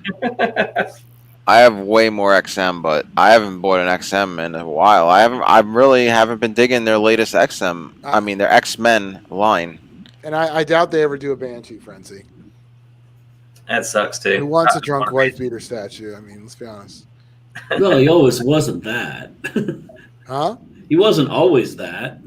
No. I think you have a shot at Banshee if he appears in the movies for sure. I think. Well, he's already been in the movies, so Yeah, but that passed for 10 years ago now almost. I think before getting to Banshee, they have so much like to get to before Banshee. Yeah, that's true. If they do get to Banshee, it's gonna be like it's 5 years from now. You know what I'm saying? Like it's like it's not putting the point. I mean, yeah, no, I hear you. For Sideshow to make it for sure. XM, I mean, like a C-level character. Yeah, I don't think Sideshow will make it. I think if anybody's going to make a Banshee, it's going to be XM. But in all honesty, with the new XM Archangel, my only issue for me is the pose. I don't think it's a bad statue. I just think there's choices they've made that didn't need to be there, like the black stuff on the mass portrait where like the widow's peak is on the mass portrait, like it's black there. Like I don't understand that. But like it's a good statue. It's not a bad statue. It's just not what I want for Archangel. Yeah, even thinking about it, with the Iron Studios Sentinel pieces, that you have all these X-Men characters on them, they didn't even do a Banshee either. Yeah, that's true. Yeah, that is. They haven't done a Sinister or an Apocalypse either. That goes to show that I don't think anybody will probably make a Banshie. And Sideshow's way behind. Sideshow's got a ton of shit they need to do. Sideshow looks like they're done with the line after Storm. You know what? I bet if Storm sells out, they'll keep doing it. They'll just pump that slower. That's why I was like, you know what? I might go in on the X-Men stuff, the XM stuff, because I think Sideshow's done. So I might as well just go on the whole XM, and just collect their shit. Because you know what? Even if Sideshow does continue, like I don't got years to be waiting for this shit. You don't want to. It's like, do I want to be in the hobby? Yeah, but as aggressive as I am now, I might as well just collect the pieces now, and then maybe swap out the ones that don't hold it. But if you think about it, we've been collecting for like so many years already. And it's already happened. This is like the third time that it's happened. They started with their 1/5 scale stuff, with the X-Men stuff. We started collecting those because there wasn't any quarter scales at the time. They were doing 1/5 scale. And because before that, it was all Bowen stuff. So Bowen, you got 1/6. And then we saw these 1/5 scales and we're like, okay, Sideshow's going to do the whole entire X-Men line. That went to crap because they did Magneto, they did Wolverine. What other character they did? Angel. Magic. Magic. They did Colossus is quarter scale. Nightcrawler. Angel. Yeah, the Nightcrawler. Right? Did we say Beast? Mean. So they did a few. Angel. All of a sudden they stopped, and then they started doing yeah, but then they start doing the quarter scale stuff, and then you have Dark Phoenix. You have a couple of characters, but boom, now they restart everything all over again. They do. They're doing Storm now. They're doing a few, and I'm pretty sure that you're gonna keep waiting, and then in a few years they're gonna be like, boom, here's another Magneto, here's another Jean Grey. They're just gonna keep redoing the same characters. All the C Wolverines and all the C level characters. X-Men. that they were like the Banshees and whatever, that they weren't the most popular, they're just gonna hit them to the side. Like that's not what I'm looking for. No, not even that. I don't think they plan on doing a Nightcrawler. I don't think they plan on doing a Beast. You would have thought that Beast would have been out by now. Like that. What about Iceman? So do you feel like Sideshow's playing it too safe, or do you think it's a license issue? I think they're playing it too safe. I think they're playing it too safe. Licensing. Because if it had, I mean, I don't know if maybe it does have to do with licensing, but see, XM, even though they're not in the United States, they're still creating these other quarter scale statues, like Beast, the ones that Sideshow's doing. They're doing Archangel. Iron Studios doing pieces, even though they're 1/10 scale, so they're doing them. So what's holding back Sideshow? I think it has nothing to do with that, and they're afraid. Well, if they're afraid, though, why are they doing the Batman rogues in such small numbers? Why don't they just do X-Men in small numbers, too? I think those Batmen sell better. Yeah, well, they sell better because they're low numbers. I mean, you make 5,000 or something, they wouldn't sell those Batman rogues. I think they're afraid they can't even make those low numbers on Iceman and Beast. I think that's what they fear. I think they just make more money. Obviously, they make more money off of their high edition sizes. But for like if they do a Juggernaut, like the one we got, which was I think like 350 or something, they're not gonna go around and do 5,000 of those. You get what I'm saying? They're gonna do 300, 400, and they will sell out. And it's a dope piece. The Juggernaut's a great piece. But I think that's what they're kind of doing. And they're just doing like the stuff that they know is gonna fly, like the Wolverines and the Spider-Mans and shit like that. They're gonna do high ESs on them to like max out the sculpt and max it out. What's up, Chris? Mm-hmm. It's crazy, bro. Like I don't understand why I just don't do new shit. Lower edition sizes. Yeah, you don't make as much money, but the people who actually do support you, you keep them happy. Well, let's see. Yeah. I'm looking here and I'm seeing Cyclops still available at $12.50. So they're thinking, all right, well, if Cyclops is available, he's one of the main X-Men. What is Beast gonna do, or Iceman? It could be. Able to sell 1,000 of them. It's only $12.50 was the total run on that. $12.50 for him, and he had no exclusive, right? No. And that's $12.50, and they have it's still available, no low stock or anything. You can still get them. But you know what, Greg? Like I get that, but let's be real. They did kind of play it safe too. They didn't give him a light up feature. Exactly. I'm not arguing with you. I don't like it. Like I don't. I think it's. But hold on. Do you guys? How many of you have XM Cyclops? I don't. Jars have it. Greg has it. Which Cyclops do you have, Jerry? I don't have a Cyclops. Oh, I have Graven Labs. Oh shit! That's in a box. I don't have a Cyclops because I want the pre-Jim Lee Cyclops. You want the bald skull cap one? I got you. The swimmer suit. Yeah. Buccaneer boots and You want the lame one? We know it's full. Which one? They don't really think out of the box when it comes to characters. Like going the extra step.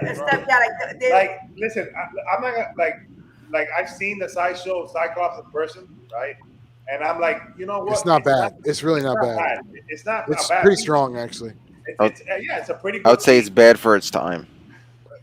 Well, I'm not gonna say it's bad for its time, but it's not a bad piece. It's actually a piece that I've been like, damn, I kind of want it, because it beats the fuck out of the old one, in my opinion. Yeah, but it doesn't even have a light up feature, so I'm like, it doesn't even have a light up feature. Right? That's what I'm saying though. Like, do you even keep the batteries? My XM Cyclops came where his you could say his forehead was adjustable with the magnet, right? So I glued the fuck out of that thing, so his shit is down. Like he is young at heart, right? Like his hairline goes down. It's not like this where he's like, like he looks like he's in a wind tunnel. So like, what I'm saying is like, I'm perfectly fine with not being able to put batteries in my Cyclops head. But I think as do any of you guys use it? Is what I'm saying. But I think as a collector, you look for, you're not spending $10 on this, So I think as a collector, even if you don't use it, there's certain things that like kind of like, that's cool. I want it, even if I'm not gonna use it. Oh, but that's cool.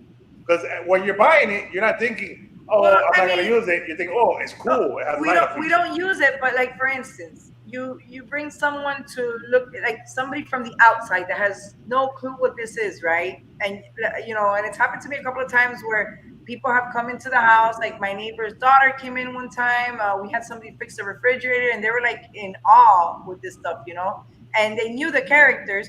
And it's kind of cool. Like, oh wait, I can show you. Like, you just light it up for that moment, and show it off. Like, oh, okay, well this one lights up. This one, the Thanos gun lights up.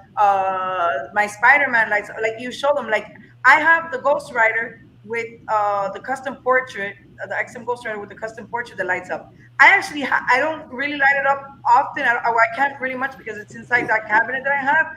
But regardless, I like that portrait a lot more than the original portrait. But it's really cool that I can show and be like, oh, well, this lights up. Yeah, that's actually exactly what I do. If I have company over, lights go on. Honestly, I don't even understand why we're still doing fucking batteries on fucking statues. Like, fucking put AC adapters on the shit where I can plug it in somewhere, so I can put. Yeah, that's what Sume does. Sume is like, here's an AC adapter, and you're like, oh shit, all right. Yeah, like I'll put a fucking smart outlet, right, and I'll be like, Alexa, turn on all my fucking statues, boom, and everything will light up. You get what I'm saying? And you don't have to be having both options that you can plug it in if you want, but batteries if you don't want to plug it in. But if you plug it in, it gives you the options where you don't have to be fucking with the batteries, and then all you have to do is turn on the switch, and all your switch outs, all your light up features from every single one of your statues will turn on. So you don't have to be messing up with the batteries. It's like, what sucks about the batteries is that you have to go physically and turn everything on. Take out heads, one by one. If you go through 100 statues, you're like, oh, the hell with this. Yeah, I mean, it's just a creative standpoint. Like, if they were to do, let's say, an Iron Fist right now, right? Yeah. You go to XM's Iron Fist, which is an amazing piece, right? And then you have that one torso that you light it up, and his arm, like, just you can see. You guys have that statue? Huh? Do you guys have that one? Oh yeah. Is that one going up for auction? Nope.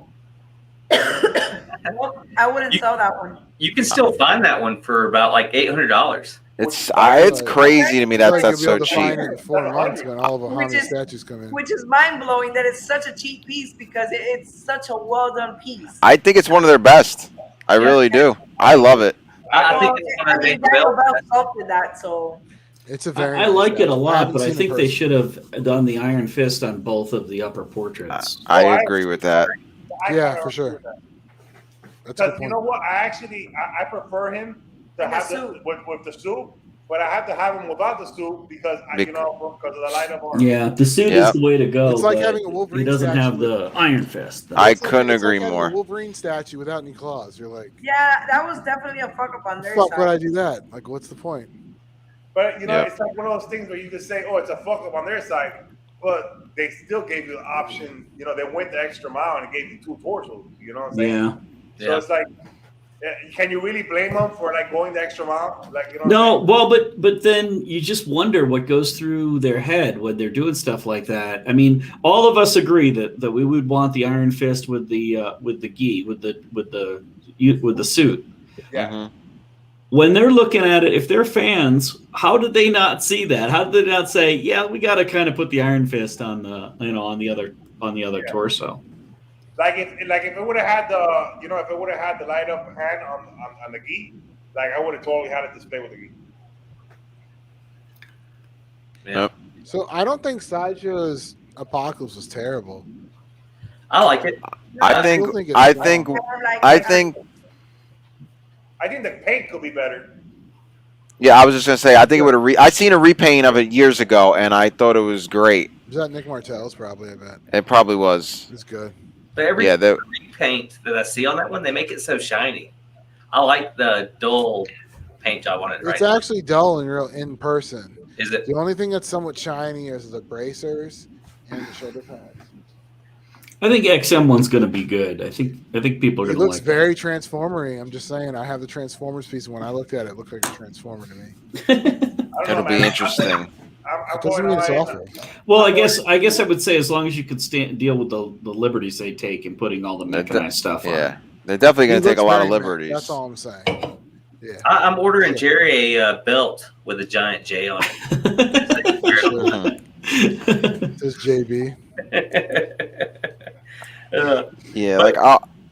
Go ahead, Greg. Like, I was gonna say, I'm still looking at Sideshow, like the X-Men pieces, like they continue on with them not doing the other line, like Jean, like the exclusive is on the wait list, still not completely sold out. The exclusive, they only made 1,000, so they have to be thinking, if I can't sell Cyclops and Jean, how am I going to sell the characters that are, let's say B-listers?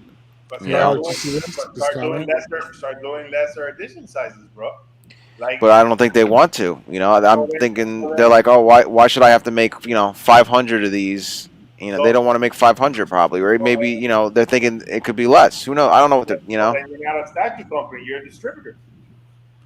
I mean, that's basically what they are now. Yeah, I mean, Art, do you see And this? don't get me thing? wrong, their statues, like some of their statues, like they've knocked them out of the park. Look, the Gene is Yo, phenomenal. Thor, what's up, dude? What's going on, Thor? Yeah, look at Thor. what's up, Thor? So as far as Gene's great. it's kind of like what we were talking about earlier. Like it seems, especially with the X-Men, they're only making pieces kind of around a movie that's coming out, like the Venom and Carnage. We did get Taskmaster, a comic version of it, but it came out early. But that's because Black Widow was supposed to come out, a year and a half ago. So it's like, they're hitting at the comic pieces, but it's still directed at the movie. Emma Frost has been in a movie. X-23, it came out, I think, around the same time Logan came out. So you knew who X-23 was. I feel like they're playing it safe. They're scared. At least with Prime 1, we got Talon. I mean, unless you read the comics, you don't really know who Talon is. I mean, I don't remember him being any, or hinted at in any movie or anything like that. And I don't think they've done a Court of Owls cartoon movie. So it's kind of a straight, if you don't know the movie or the comics, then you wouldn't know who Talon is. I know they are. Are they coming out with one, or they did do one? Something's happening with that. There is going to be something, I know. Yeah, they're coming out with a Talon. They've showed teasers I think they showed. I meant like movie. I thought there is something brewing with as far as like their animated movies and whatnot, or that storyline. I think there is something brewing, but I get what you're saying with your point you're making that I mean, outside of comics, they at least made the effort to kind of put a piece out there that only comic. I wish Sideshow would do that instead of playing this whole safe game. And Prime 1, like they really they went hard in the whole death metal thing. Like that wasn't like a very because Batman with Ass is kind of popular, but everybody else, they weren't like there's no guarantee that anybody's really gonna be into any of those the whole team. You get what I'm saying? And Prime 1 went all in on it.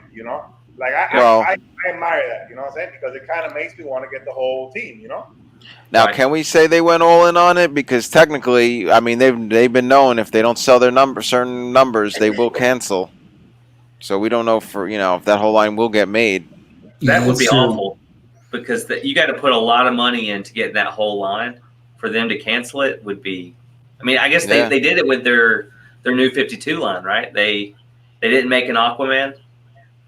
Correct. Right, they did it with the Darkseid's daughter too, right? They canceled her. She got canceled. All of my new 52 pieces was because they weren't going to do an Aquaman. Yeah, that sucks. They didn't do Deadshot. They canceled Deadshot. Yo, Deadshot looks so nice. Deadshot did look good. I didn't care about. A lot of people were upset about that one, but just no one ordered. So which is weird because aren't they still proceeding with Katana? And I was surprised that got more hits than Deadshot did. Deadshot had like the classic and the more modern head. Like it looked really nice, I thought. Did she though get enough? I mean, we don't know for sure yet though either on her. Still in production. They only canceled. Is she? They I only gotta make the drink, guys. That's cool. I don't know why you turn your video off because you do it. That's cool. I'm taking my clothes off when I get a drink. Oh, right. That makes sense. You would think you'd share that, but That's after. Yeah, I don't know. It would be great to sit down with with some people from these companies and pick their brain. They might not tell us, but it would be great if we could get an interview of what goes into how do they get there, and then whether they actually truthfully answer us or not, who knows? But they're gonna just say they don't think they can get the numbers on the X-Men pieces. That's definitely the answer. That yeah, they're but not going to get the numbers that they want. Taskmaster. I mean, he is. I'm glad they did it. I PO'd it on day one. I'm so glad nice. we're getting it. But I don't give two shits to that character. That was cool. What was the ES on that one? I don't have it up. I'd have to pull it up. It's got a EX also. It doesn't, or it does? It does. Let me check. So exclusive is still available. 750 were made. Yeah, but collector's And what therapy, about the regular? No, hold on. Collector's therapy. Who cares? 1,500 on the Isn't regular. it called just Batman Metal? I mean, they haven't sold all the exclusive yet, and that's been out a little bit now. So, even though he was in the movies, he's not exactly selling super fast here. 600 for the exclusive is pretty low, and it's not sold out yet. And he's been out. He's been on pre-order for how many months now? People are getting him in hand now, or he's not in hand yet. But I think I maxed out my payments, and I paid and they how they save one payment for delivery. Mm-hmm. I think I'm at the very last. All right, one. So then that's unfair then for me to say that, because then that could sell out once it gets in hand, which usually happens. So we'll see. With that one's premature. It looks great, but I don't see a lot of people wanting that. Wanting that character. Yeah, that's a tough. That's I think him you think he's more popular than say some of the X-Men characters they haven't made? Well, it's hard to tell. I don't know about it. MMA, right? There's no market research for that. ATV is asking if you guys have a favorite sculptor. He's not more popular than Nightcrawler. No, I don't think so either. I think Iceman's pretty popular, and for Iceman, I would think they'd make Iceman because visually, as a statue, even if you're not a huge fan of Iceman per se, visually though, he's an appealing character to the eye if you do him right. He can look cool. So you would think he'd be a seller. Same thing with Nightcrawler with his bamf and just all his powers. I mean, you can make a nice statue, but they don't. I guess they think otherwise. Hey, with a Nightcrawler. Maybe it would be goofy here. But like a Nightcrawler, the exclusive would be cool, I think, if it was an extra bamf to put it, you could put it on one side of your collection so he just, teleported from one side to another. That's It'd be cool. easy to do. I like that idea. Hey, why don't we answer ATV's question? Question from the panel. Who's your favorite sculptor or sculptors? Is there anyone who stands out for you? Why don't we name our top two? Doesn't have to be in order, but at least this gives us a little flexibility because there's a lot of sculptors out there. Yeah. Go ahead, Brad. I've always been a huge fan of Alejandro. In fact, one of my favorite pieces that he did was XM Venom and then the saber tooth above Greg's head. My second would probably be Rodrigo. I'm going to fucking butcher his last name. It's Prauleir. Prowler. He's in Canada, and I really like him. He did all of the Batman. I think he did all of the Batman Hush line. Oh, really? Wow. For Prime 1. He did Ivy. He did Batman. He did Superman. He did Huntress. They're all fucking fantastic. That whole line, I don't. It would be, if you had to say, who was the weakest one in that line? I mean, that would be difficult because they're so stunning. I don't think he did Nightwing. In fact, I don't know who did Nightwing. Oh. I don't think he did. That's probably the weakest one then. I don't think it's a bad one, but like Jerry mentioned last show, where he's got the comic lines on him. Yeah. See, I like that. It's definitely a little wanting when you compare it to the others. I think he had a strong point back then. Yeah, I mean, it's disappointing because the rest of the line isn't like that. Yeah, I'm with you. It should have been like a shading instead of just weird comic lines. I guess for me, it's Definitely, I would say Franco and Alejandro for me. I would say if you want to do some runner-ups, I've always liked Daniel Bell's work. Daniel Bell's really good, and the K Bros are good. I would say that's my answer. Yeah. What about you, Jerry? Well, I like everybody's already mentioned, so I'll name a couple others, I guess. No, just name your top two, man. Well, it would probably be Franco and Alejandro, but there's so much good stuff up there. I always have a hard time picking, like the favorite, the ultimate. Mark Newman's done some stuff where I bought statues that are Mark Newman statues, and I know nothing about the character, and I no other tie other than it was a cool Mark Newman statue. So, I think there's a lot of guys out there that have done some really cool stuff. Kucheric brothers are good. I'm seeing Daniel Bell mentioned. Martin Canale? Martin does Canale, some really cool stuff. Yeah, he's good. Will Harbottle? Yeah, Will Harbottle does great women sculpts. That Wonder Woman and the second Red Sonja. Caleb Nefson's pretty cool when he's not being weird on social media. Yeah, I read his recent post and I was really confused. I was like, what's happening? Yeah, so ATV says Ramal Chopra. He's the guy that did the XM Brown Wolverine. And I think he did the new Legendary Beast Cyclops that's supposedly in the works. I think he also did that Hellboy statue. Steve Lord, ATV says Lord. He's another one who does fantastic. Yeah, didn't Ramel also do Lobo? I think he just did the Old Man Logan as well. Yeah, Custom. I think Ramel did do Lobo, the Prime one. Yeah. Or is it the sideshow one? I don't know. Yeah. I don't know. For me, I think I definitely like Daniel Bell for his anatomy. He kills it when it comes to anatomy. And I gotta say Newman is one of them. Franco's also one of them. Like with mine, and it's kind of going back to like the comics and type thing. How Jerry, you can say these key issues, what number they are. Like I know the Hulk 181, but it's the same thing with sculptors. Like I all these sculptors that y'all have said, I know, I'm familiar with their names. I couldn't tell you. Like I couldn't look at a statue and be like, oh, that was definitely so and so. Well, that's a tough skill to develop. But usually, what I do when I see something that really catches my eye, I'll make sure I go and figure out who did that, and kind of make a mental note of. Hey, we got some high praise here from Gender Assignment Gun.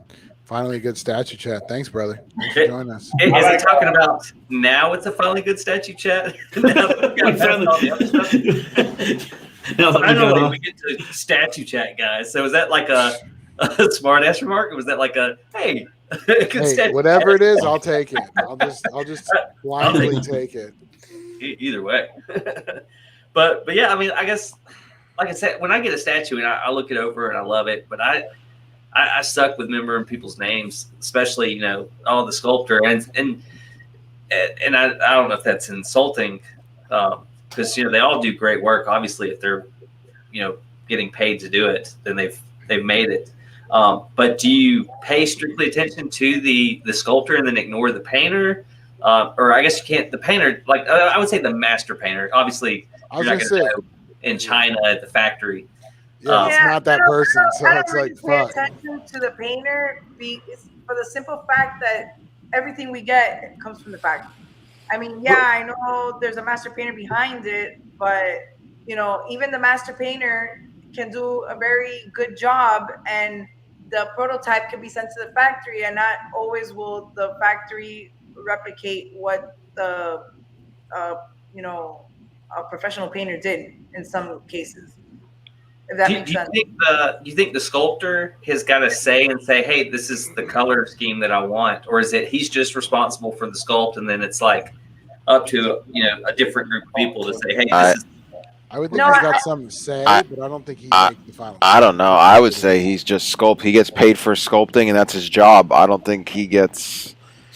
I don't think he gets to say, but I would hope he would see the final and be able to at least. I think that when the sculptor gets to do the piece, when they're sculpting the piece, they're given, I guess, some type of direction to where for instance, if you're doing a Spider-Man, I'm assuming they would tell him, okay, this is the color scheme I'm going to use in that Spider-Man. So this would be like the suit. Outfit, yeah, the outfit he's going to use, but I don't think he has a say. That's not in his job description. I just don't think that falls in his category.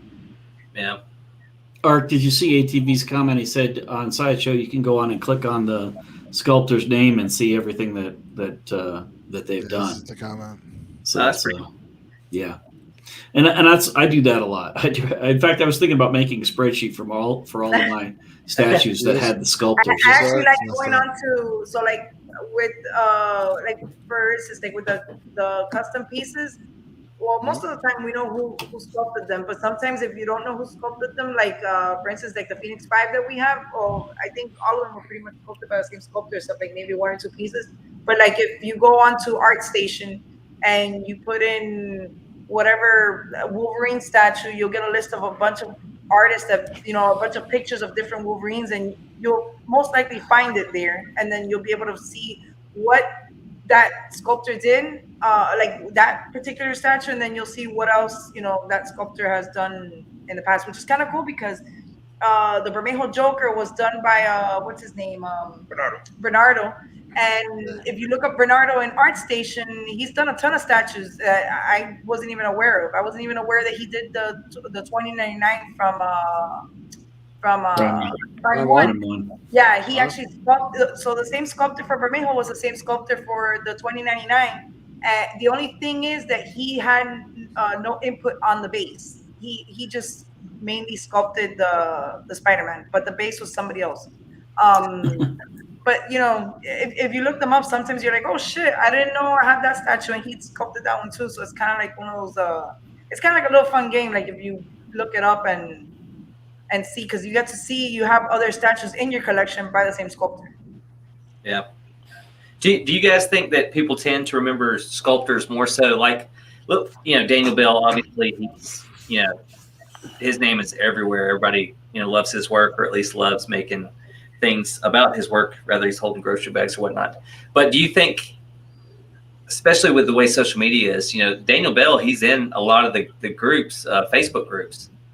Do you think that helps, people remember, oh, that's definitely, a Daniel Bell piece because I said I liked it, and then he commented on mine, or, even in the Not Another Statue group, how they were doing a few pictures of it, and Daniel Bell commented, and that strikes me, like even with a Franco piece, like Franco will come and he'll cut up, and no matter how pervy a conversation can get, he'll keep up with you.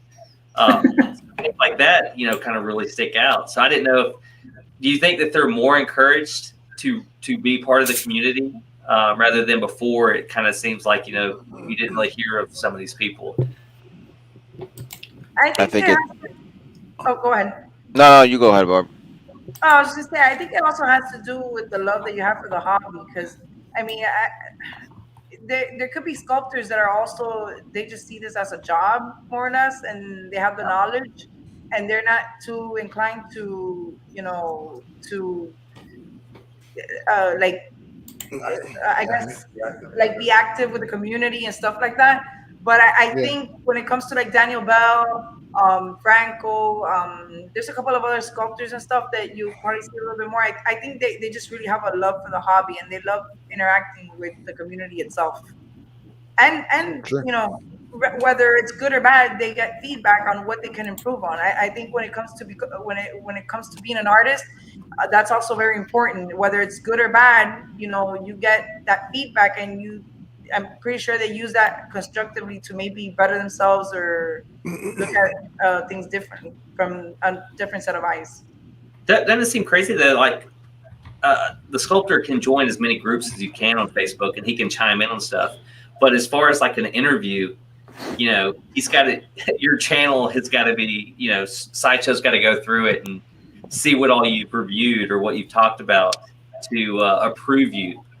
It always, like, if you're a sculptor, you should be able to go on whatever you want. Yeah, why do all the douchey channels? Well, I guess because the sculptors on them.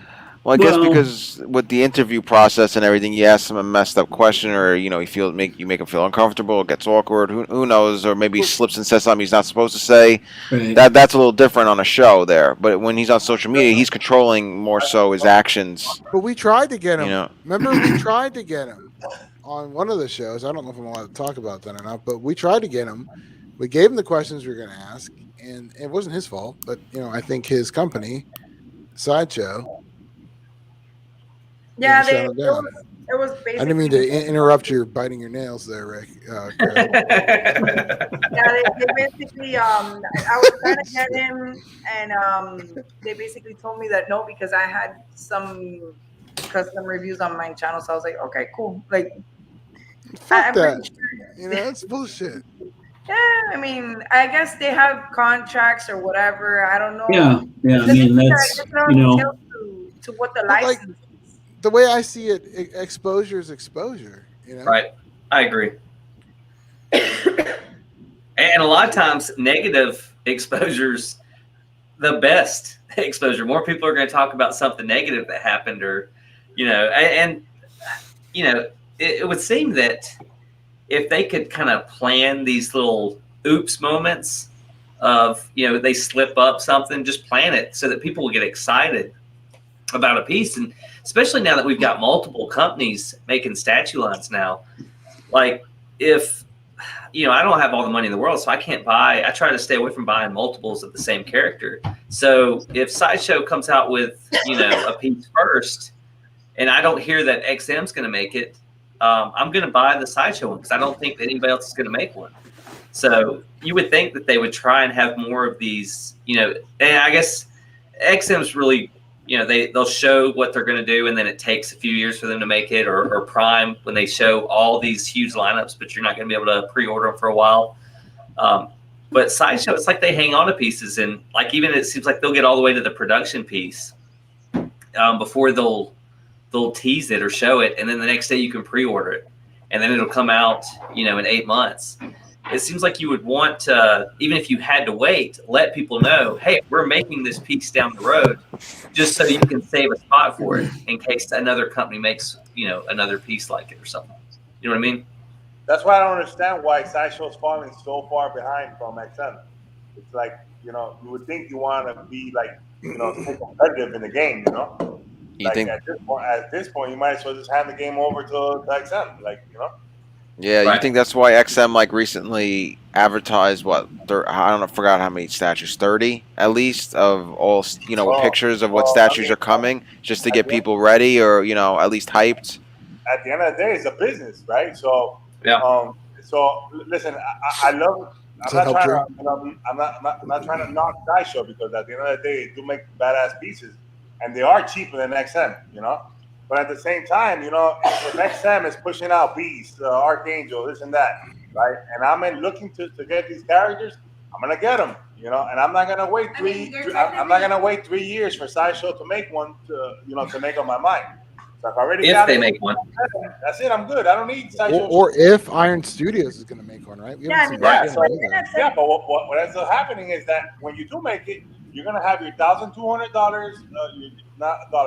your edition size, and it's not going to sell out because why? Everybody already found it somewhere else. Yeah, that's fair. Yeah, but eventually it sells out with Sideshow. So yeah, but it's gonna take. It takes so long. Like it's not the same. Like I even XM pieces. When you buy them, right? Like it's just common sense. XM pieces when you buy them, you could initially buy it from XM, right? And you could either it'll hold its value and you can resell it for its value, or it's gonna go up a couple $100, like the Magic, the Storm, whatever. You get what I'm saying? Right. So, Much. Sideshow, you buy something from Sideshow, like let's say the Gambit, the Gambit that came out. I think I've been seeing it being selling for like $750, and that's pretty much almost what they had it for sale or something. So right. It's like in a couple of years, it's gonna be worth what, $600? Yeah, but Sideshow doesn't care about the resale value of it. And also, XM has lower ES. But I'm talking about in the customer standpoint, not the. Yeah. Well, I think XM is still kind of Well, I think they finally dialed it in, but look at all those XM statues that they just couldn't move. Craven. All the ones in the beginning, yeah, they made. She-Hulk, the early days where they were making 1,000 statues and there just weren't 1,000 customers for them. Well, that's why XM holds its value so much. Is now the ES is so much lower, and even the ones that were like the 999 ES. Yeah. I mean, some of those still go for a decent amount depending on what it is, but I mean, it's because of the low ES, and that's why people still care about low ESs, even with Sideshow and whatnot, and why they don't pre-order right away with Sideshow is because they know maybe 3 years down the line that they're gonna have to try to sell this piece, and if it's not a low ES, they're gonna lose money because that's the trends.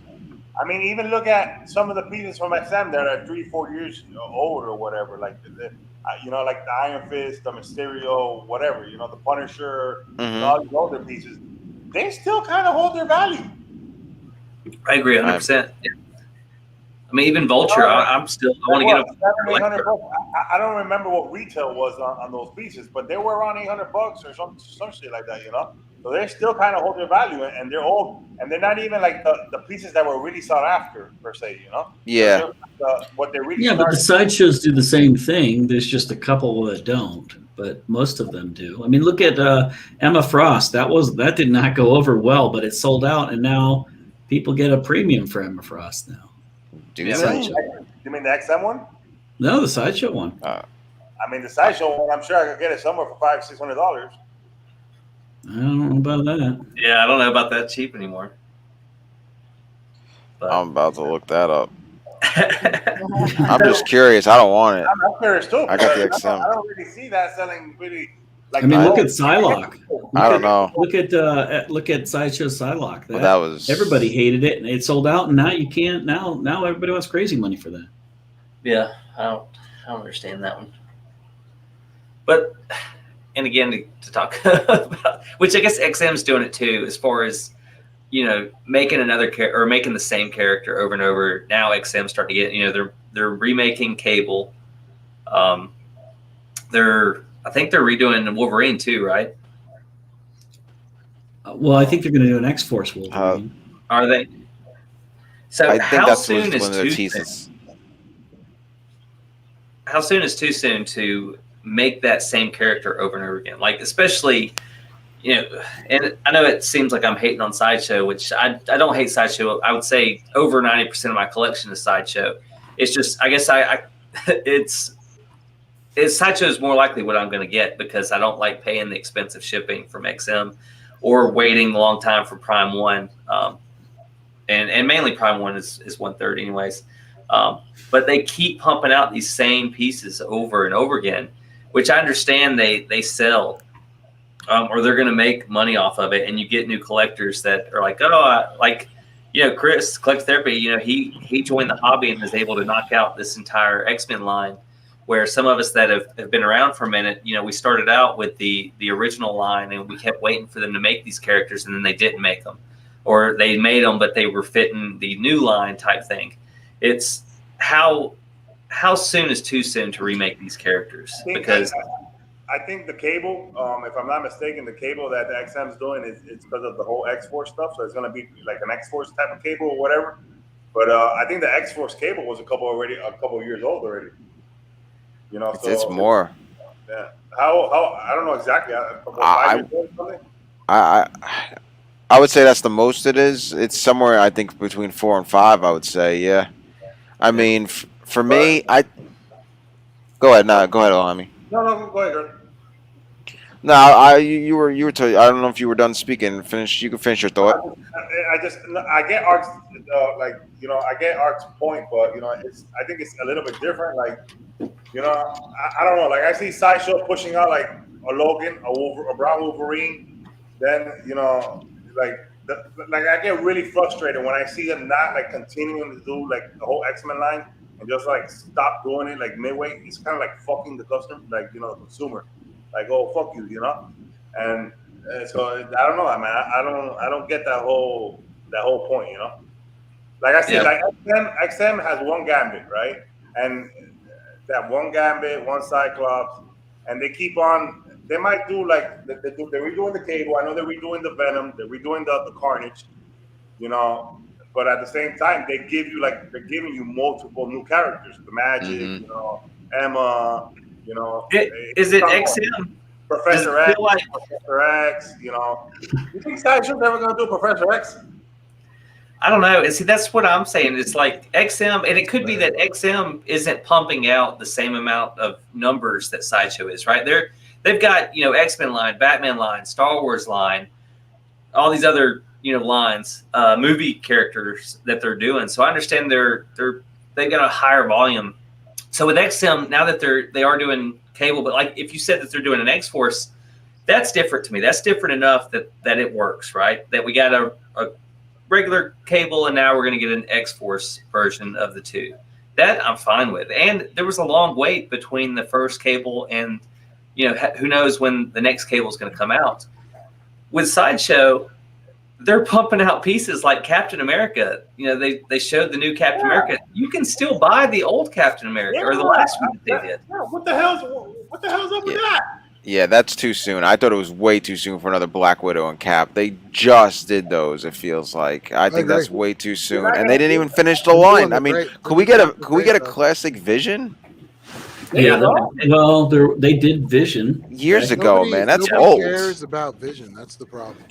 Like, to answer the question for me, and it's pretty much what Ohami said.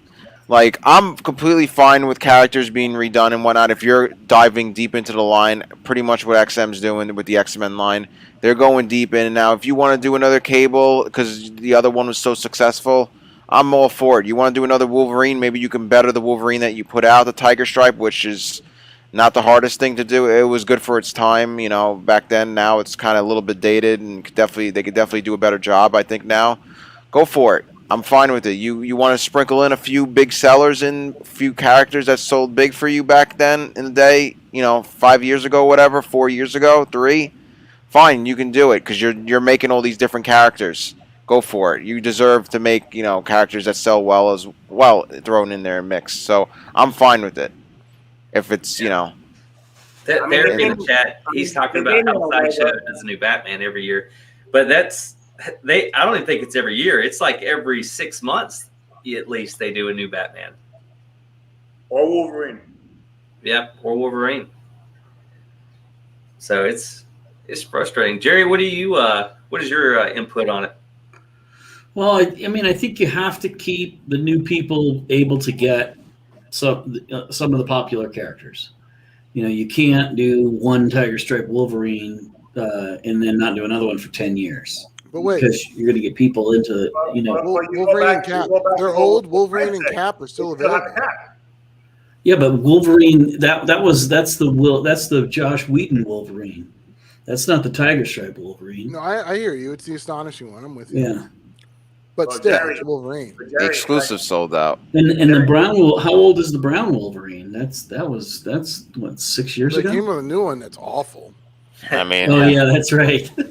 I forgot about that. I don't like both of them really. But Jerry, you're going back to what one's Greg okay, said. except Why would you do Cap? Why would you do a new Cap if you still have the old one and it hasn't? Okay, I'm going to say something controversial here, but it's because the Daniel Bell Cap sucks.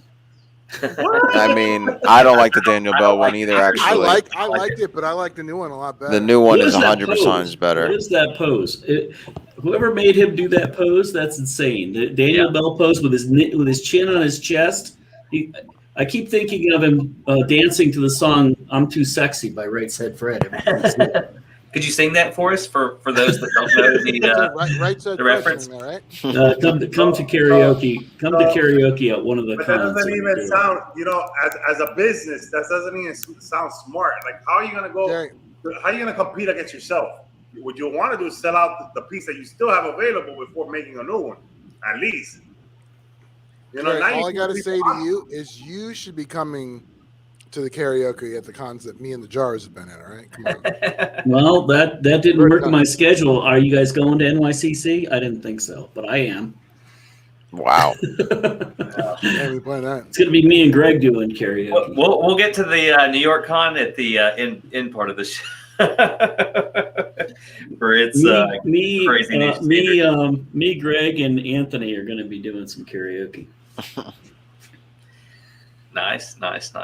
But so, and I forget who it was. Somebody brought up Taskmaster. X-Men exclusives, Anthony or Simonetti? ATV. ATV, okay. ATV. Like, yeah, it's easier for these guys that live in the area. They get off work and just walk over. Must be nice. I'm waiting for an Alabama con.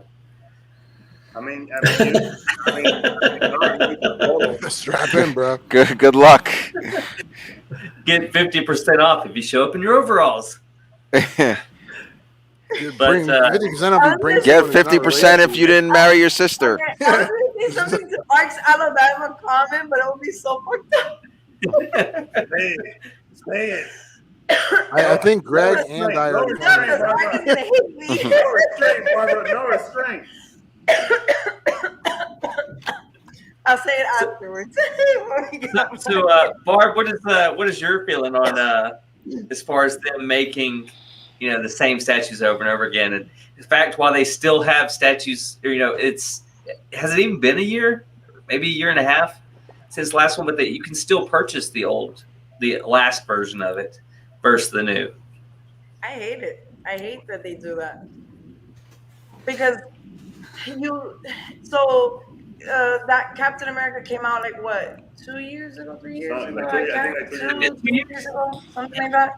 So it's like 2 years, and you're waiting 2 years, 2 long years to see, every time they do one of their cons or reveals and stuff like that. What is it like during December? Now during the summer they do reveals. So it's like you spend 2 years waiting. Oh, okay, here comes reveals. You're expecting something new, You're expecting something new, and time again they come up with the same shit. Even with the reveals now, it's like, okay, there's a new Carnage, there's a new Venom. Okay, so I mean, I still have your Carnage and I still have your Venom. I didn't. Maybe the Carnage, yes, it was an improvement. I honestly don't feel there was much of an improvement from their last Venom. Right. I actually prefer their last Venom versus the new one. I think the new one looks very odd. It's got this underjaw that looks weird to me. His head looks kind of small. I don't know. It just wasn't my cup of tea. But, it's like you spend all this time, waiting for new reveals and new stuff, and they just come up with the same thing. I mean, they came up with a new symbiote Spider-Man. Check mark. I already have the old one. The new one is fine. The new one's not bad. It's not bad. But you want something new. You want something new, and it's just not coming. The newest thing that came out was what, Storm? And that's because they got hit like everybody. I want a Storm. Yeah, but you expect other stuff. I don't think collectors should beг to get something, to be honest. At the end of the day, I'm giving you money, dude. I'm not begging for shit. Yeah, I mean, if you're collecting X-Men, there's so many more characters aside from Wolverine, Cyclops, Sabretooth, Magneto, and Jean or whatever. You have they haven't done an Iceman, I don't think I don't even think they had a. Yeah, they had a 1/5. They had a 1/5 scale. I don't even remember it, but it's terrible. Spider in the chat, he was saying you're assuming Sideshow. If they did I don't know, because we didn't collect much of the 1/5 scale stuff. But okay, they had a 1/5 scale stuff. Iceman. When was this? 10 years ago? Because the Wolverine that we got that shit 10 years ago. Do y'all think, based on what Spider's showing, assuming that they need to sell out to make money, do y'all think that every piece that Sideshow comes out with, that they've made that many pieces that, that they say this is the edition size? Do you think that they have made all those pieces? Because let's say ATV said that in the chat. Well, you're saying in one shot. No, that they made them at all. If they say that the edition size is 5,000 and they sell 4,000 and it's kind of petering out, they might just say, let's not make the last 1,000 of these. Right. Because with Juggernaut, I joined a wait list, and my wait list converted, and then it went up for pre-order again because it was the second wave of pieces that came in. If they don't meet their quota or their amount, do they just keep people on the wait list? And then if we put on the website that it was sold out, join the wait list. I think they do make the pieces. If they say it's 5,000, I do think it's 5,000. I think they might hold back a couple of pieces, like they do like they do those random, like, oh, we just found in our warehouse like 2 of whatever, sold out. I don't think they hold back that many pieces, but I do think they might hold back a few pieces. But I do think they make them all, because there are pieces that I have gotten where the edition sizes are pretty big, and we've gotten that one number. It's like super high. I'm just curious, like even let's say with Psylocke, right? Like we all said, they changed the head sculpt and people hated it, and then before you knew it, it was sold out. But we got the variant. Do you think they didn't make all the edition size, but they still had a contract with the factory to make that edition size? So like, well, the remaining ones that we had, variant. Low edition variant. With the Psylocke, I find it funny that the styrofoam, it actually has that space for you to put in that additional both heads. Portrait. I'm with you. It's almost like, you know what? Why didn't they do it? I'm taking it out. I think with the Psylocke, I think maybe when they first came up with the original version, which is the portrait that they used for the X-Force, I think they might have started production on it, and they had a few already produced. And since they changed the portrait, they maybe had a limited amount of portraits, and then they used those portraits to make that variant. Yeah. Because typically, I mean, the variants that have came out, like let's say Storm, they're just a paint change on them. But the Psylocke is the only one that came with a different portrait. And I'm thinking maybe it was because at the beginning they had a set amount of portraits done, but with the whole thing of people complaining, they stopped production on those. Well, maybe they already had the mold. Maybe they had the mold. They already had the mold done. And they were like, "Fuck it, let's do." Because then people started complaining back. Oh, well, the original was good. Now the new one is bad. So they probably said, well, we'll do a few of these and sell them out. I think they're both good. I don't think they're bad at all, those 2 portraits. Yeah, I wish, like I said, I know a lot of people hated the original, and then it went to, it's so crazy because people complained about the original, and then when it got put on the X-Force, people were nuts over it, right? They're like, I just want that X-Force version. And I think, Barb, it was your pictures. You switched your heads, right? And I think, Ryan, did you have both? Well, he's muted. For which one? I'm still here. For Psylocke, the X-Force and the regular, didn't you have both? I had both, and then I swapped the portraits and then sold the other one, the X-Force one. So with that piece, I think the opposite portraits look better on the other pieces. Like swapped one for the other? Yeah, like the original head for Psylocke, I think that head looks better on the X-Force, and the X-Force head looks better on the regular one. I think they're. I don't think it mattered. Just the paint was different. No, it didn't matter. The paint it didn't matter. I didn't notice the difference. Well, I'm right. You're wrong. That's all that matters. Has Sideshow ever made it? Has Sideshow ever made a Kitty Pride statue yet? Just the Juggernaut. Just that, right? That's it. But not even a 1/5. Oh, they did make a. Did they make a 1/5? There was a Bowen. I don't know. The Bowen one Maybe is still crazy 1/6, money because I think it's. Nah, I'm not counting Bowen. I'm just saying Sideshow. I think Bowen definitely did. Oh, I know. I meant Sideshow may have done a 1/6 if it was in that Sentinel dial that I'm just forgetting. I'm not sure. Oh yeah, no, they did. They did.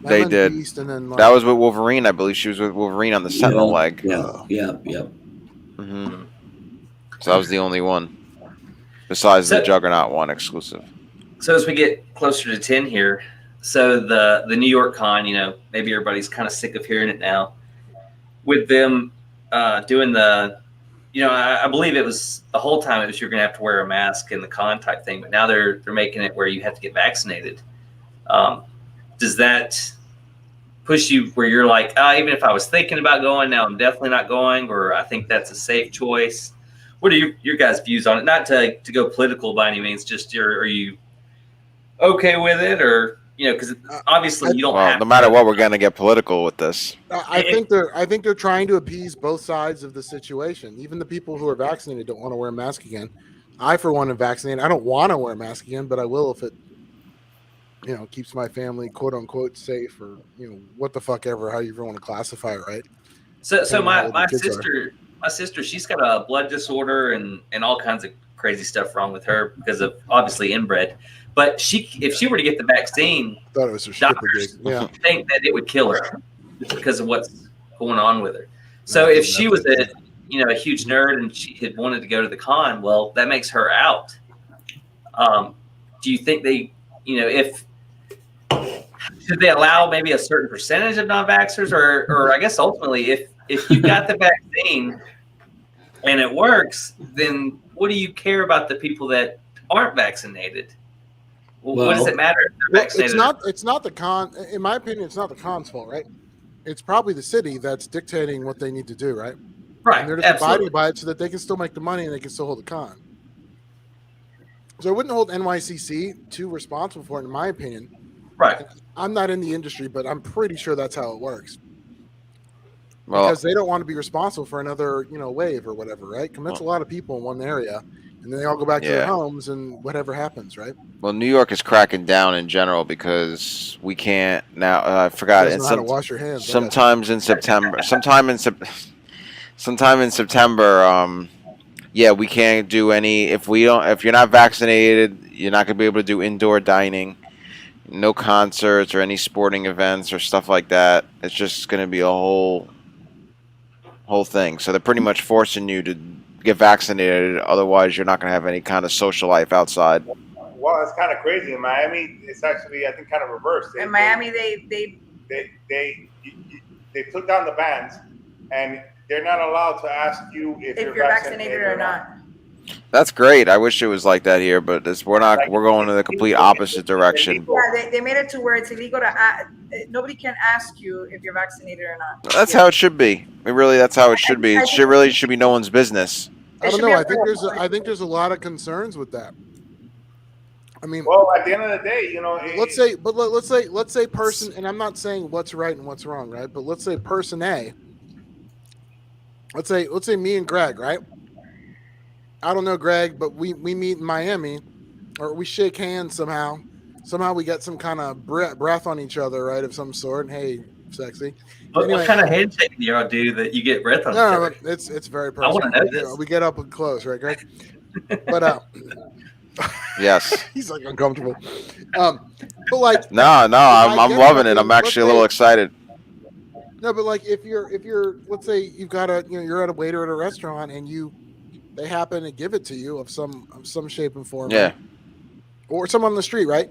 Mm-hmm. And you have an older family member that lives with you. You give it to them, and then let's say worst comes to worst, and they croak due to it, and then that's a perfect example of wanting to be able to know who's vaccinated and who's not. But they're saying the vaccine doesn't prevent you from getting it. The vaccine just lessens the symptoms. So yeah, right. So that could be lessening the symptoms. I'm just saying we could still die from it. It's a lot less likely. I think what they're saying is if you're vaccinated, especially with this new Delta variant, is yes, you can still get it, but most likely you won't die. If you're you have health problems or whatnot, or in general, this will help. In the case that it does, and the person, your older person living with you, is vaccinated. I'm just saying it could happen. I'm not saying that like. I think it's just it gets a little bit complicated because then you're going into for sure. Like the whole thing in Miami, for instance, right? I think I don't really necessarily think what they did is wrong because you do get into. I understand what they're doing in New York and everything, but you're getting into like this whole thing where to a certain point, right? You're influencing people, like in the sense that it's like people have the right, to either they should have a choice. They should have a choice, so you can't. I agree. Freedom, and you can't be, you can't play favoritism either with this, So at the end of the day, I get what you're saying, right? But you can't. I don't know. It's kind of like if I go in a bar or whatever, or I go in a restaurant. Are you gonna tell me I can't go in the restaurant because I'm not vaccinated, or I am? I'm just saying. No, that's what's happened. That's what's gonna happen here. So all right. So this is funny. This guy. So if it does happen, right? Which I don't really care, but if it does happen, and I get all points of view, you know, you're really taking away someone's freedom of choice. 100%. But at the same, but on the flip side, that person's choice that you're referring to could kill someone else potentially. However unlikely it is. I get what you're saying now, but you have to remember, people have gone to war for this type of freedom and stuff. So you can't just go out there and rip it away, you know, because you know, people might. I understand the situation that people might get sick, die, this and that. But at the same time, you know, there are people who are religious, and there are people who don't agree with you know, certain things. You get what I'm saying? So you can't take away their freedom of choice. You just can't. Yeah, like but I think what you've got to. You're forcing people to put something in their bodies that it's their choice. Yeah, it's their choice. Whoa! Putting in their bodies. That was kind of. What did I walk into? You like the sound of that, PJ? I got something for you. Oh yeah. I totally understand what you're saying. But at the end of the day, this all comes down to, you know. No, I mean, technically, for instance, you catch the flu, and you have an elderly person living at home, and you give the flu to this person. I mean, they could potentially still die because it could get complicated to like a pneumonia or something.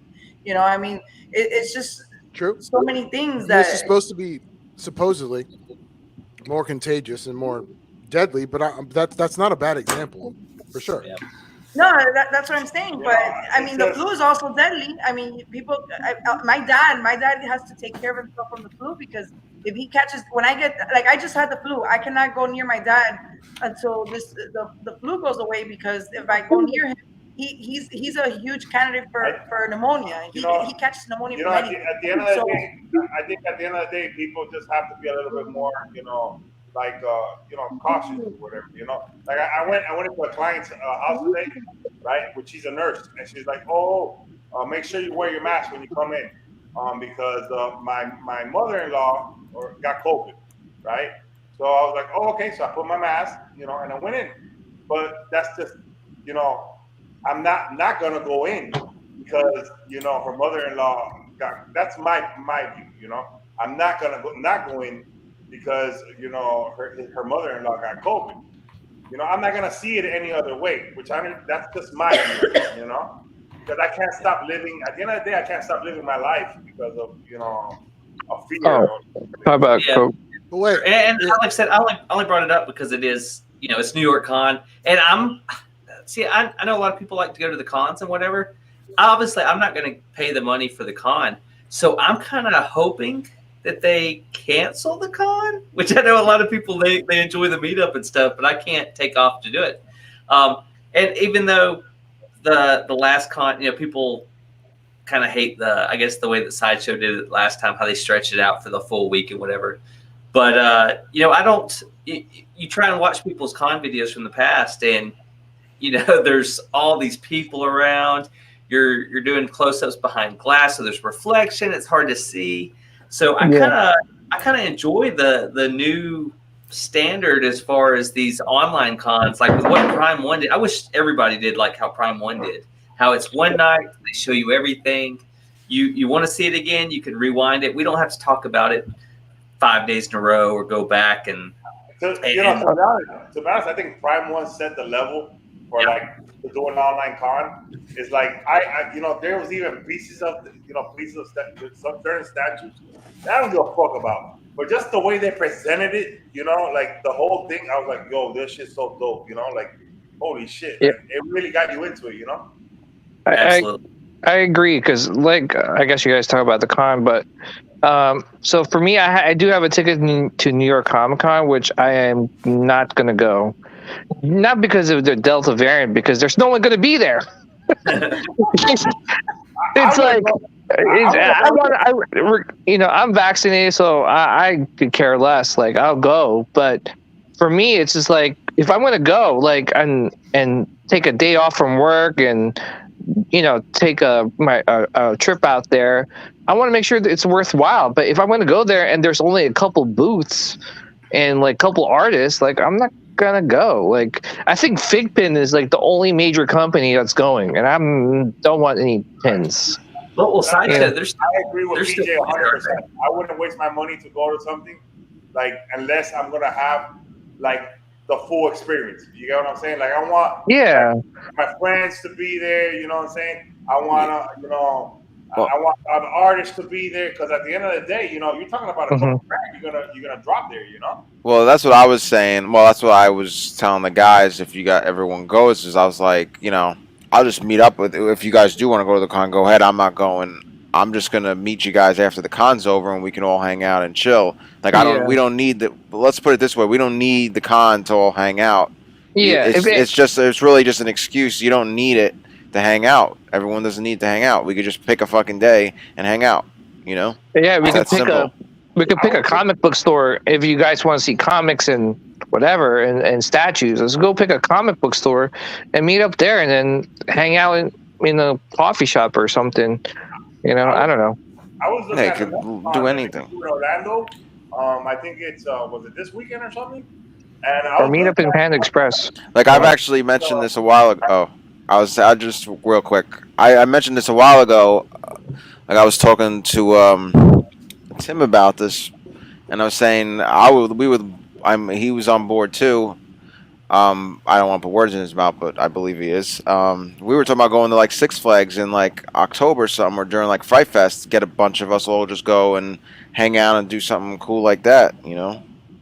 Yeah. Mix it up. But we'll see if that happens or not. But it's not Six Flags related. But Jerry, what do you prefer? Being able to go to a con and see things in person, or would you rather? Or I guess even more topics here. How Sideshow does their online thing where they extend it out 5 days, or do you prefer the Prime One? How it's all in one sitting, all in your face at once. Yeah, I think the Prime One was for me, right? I like going to the cons, but when I go to the cons, I go to the artist alley and I spend all the time in the artist alley and I spend a ton of money. So I like that, but I can only do that once in a while anyway because I do stupid things and spend stupid money. If they're gonna do it, I don't think I don't know what Sideshow, somewhere along the line, Sideshow's marketing group somehow thinks that this 7-day thing is. I don't know who has time to do this to sit and watch all that stuff. Yeah, I feel bad for the people in the doing the con, like those Sideshow reps, like they're there every single day. Can you imagine talk about the same statue over and over and over again? I feel bad for Sideshow. Half of them suck at talking about this shit too. Yeah, I mean they do. I mean, the game people who were on the people who were on the booth floor this time, I thought were a lot better than before. Yeah, I mean, I think it's better. I'm sorry, good Arch. I was gonna say I think it's better this year than it was last year. I mean, I don't know. To be honest, I liked it more. Yeah, I mean, to be honest, guys, like I don't know, like where they're. I mean, like I can't relate to these people that is like that's on the show, and they're what I'm saying, like I can't connect with them. They're not like all right. For example, anybody watch Attack of the Show? Like back in the day in G4 TV. Yeah, long time ago. Yeah. Okay, long time ago. Those people there are real gamers. Like you could relate to those people. Like when they talk about a video game or they talk about a movie, it's relatable. You know what I'm saying? Like you're like, oh shoot, like they're gamers. I don't know if these guys are collectors. You know what I'm saying? Like they're presenting, collectibles and stuff. And I'm like, does that guy Paul like actually collect? Like he talks about a lot of collecting, but does he collect? I don't know. Yeah. That guy Matt Wessel is a collector. This guy who does How to Pose. How to Pose, yeah. Terry, yeah, I think he's a collector, yeah. Okay. Yeah, I mean, but he's only there for he's there like sometimes. He's not there he's not the main guy. I don't know. I just feel like they should really like shorten it up or get people that like we could actually relate to. Like where you're like, oh, okay, cool. Like they're collectors. I don't know. Yeah. Ryan, what do you think about? What do you prefer? Which I mean, most of you, I guess all of you have been to a con. Jerry, you've been to cons, obviously. I haven't. I've never done the con thing, and I know Cody Spencer in in the chat was saying that it's way different experience than just watching it on YouTube, which I get that you want that experience. It's not like I'm trying to compare, going to Six Flags and then watching somebody film each ride on their cell phone. Like I get it's a big difference. I'm referring, I guess, to this as far as the seeing new reveals type aspect of it. Because I know you're never gonna recreate that bond being with people that have like-minded or collective-minded, if you will. Because I'm sure Greg, you get to meet up with a Tim. PJ, y'all get to meet up. Mm-hmm. Yeah, because there are a lot more collectors in your area. In Alabama, like I said, I haven't met up with anybody or talked to anybody. The closest I got was a guy that said he's got a Batman bathroom, and he just did the curtains in Batman, and that was his relation. Is that code? Is that code for you to go to his bathroom? I wasn't in his bathroom. He showed me pictures of his bathroom.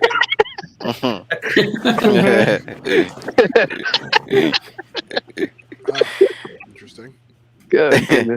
So what do you think? I'd rather do the Prime one all the way. I can watch it at at my Prime leisure, no matter how long it is. Yeah. I can fast forward through the hour of them just advertising the statues they've already showed us. Yeah. Fine. I skip all the anime. Mm-hmm. No, I don't do that, Jerry. Oh, I was Yeah. self-projecting there. Yeah. Yes, I think Prime 1 set the bar high, and I think that seriously, I really hope that Sideshow's like taking notes from them or from people talking about their con, and hopefully they, for New York Comic Con, I'm sure they're going to do an online thing again, and hopefully it's short and sweet and straight to the point, so that you're not like, oh god, here's the 7th day that we're going to talk about this, I don't know, this statue again. I don't know, Which I complained about how the first day it was mostly Star Wars, and I kind of complained about that. But I wish they would do that if they're going to extend it out a whole week. Say Monday is our Star Wars day, Tuesday is our DC day, Wednesday is Marvel, and then so forth. And this day is going to be our hot days or our hot toys. That way, if I'm not interested in that, I don't have to waste my time hoping that I see something I like. And like Jerry was saying, who's got time for that? If it's a day that I'm looking forward to, then it's different. Ark, what did you think of XM's con? I don't know if I saw. I think I saw a little bit of XM's con. I may have to go back. Never did it. Fuck them. I know they showed. Fucking did a con. They said I was like, wait a minute. There was a con because I was thinking, what? What? I missed that. They showed Hulk on Throne. No, they couldn't fucking pay somebody. They could have paid this Art Chanham guy or whatever the guy who does the pretty pictures. Show him the pieces of his house. Pre-recorded video and done. Yeah. So, actually, I didn't know that he was like a photographer. He just said collect. I was like, I thought it was just. It said collector, so I thought he was a regular collector. By the way, so Austin in the chat was saying, talking about Jim Mint would be a good host. What do y'all think about if Sideshow did that? If they got rid of like you were saying, how you wish they had people that were more like us. What if they got some of these bigger YouTube people and said, "Hey, we want you to be on the floor to talk about these pieces"? To be honest, can I say all right? So it doesn't have to be like a big name YouTuber. I'm gonna say that Secret Sanctuary. He's a small YouTube channel. He's got I don't know, maybe 9,000 or 10,000 subs. Right. But dude, he did a San Diego Comic-Con show floor video, and guess how many millions of views does it have? It has 3.4 million views.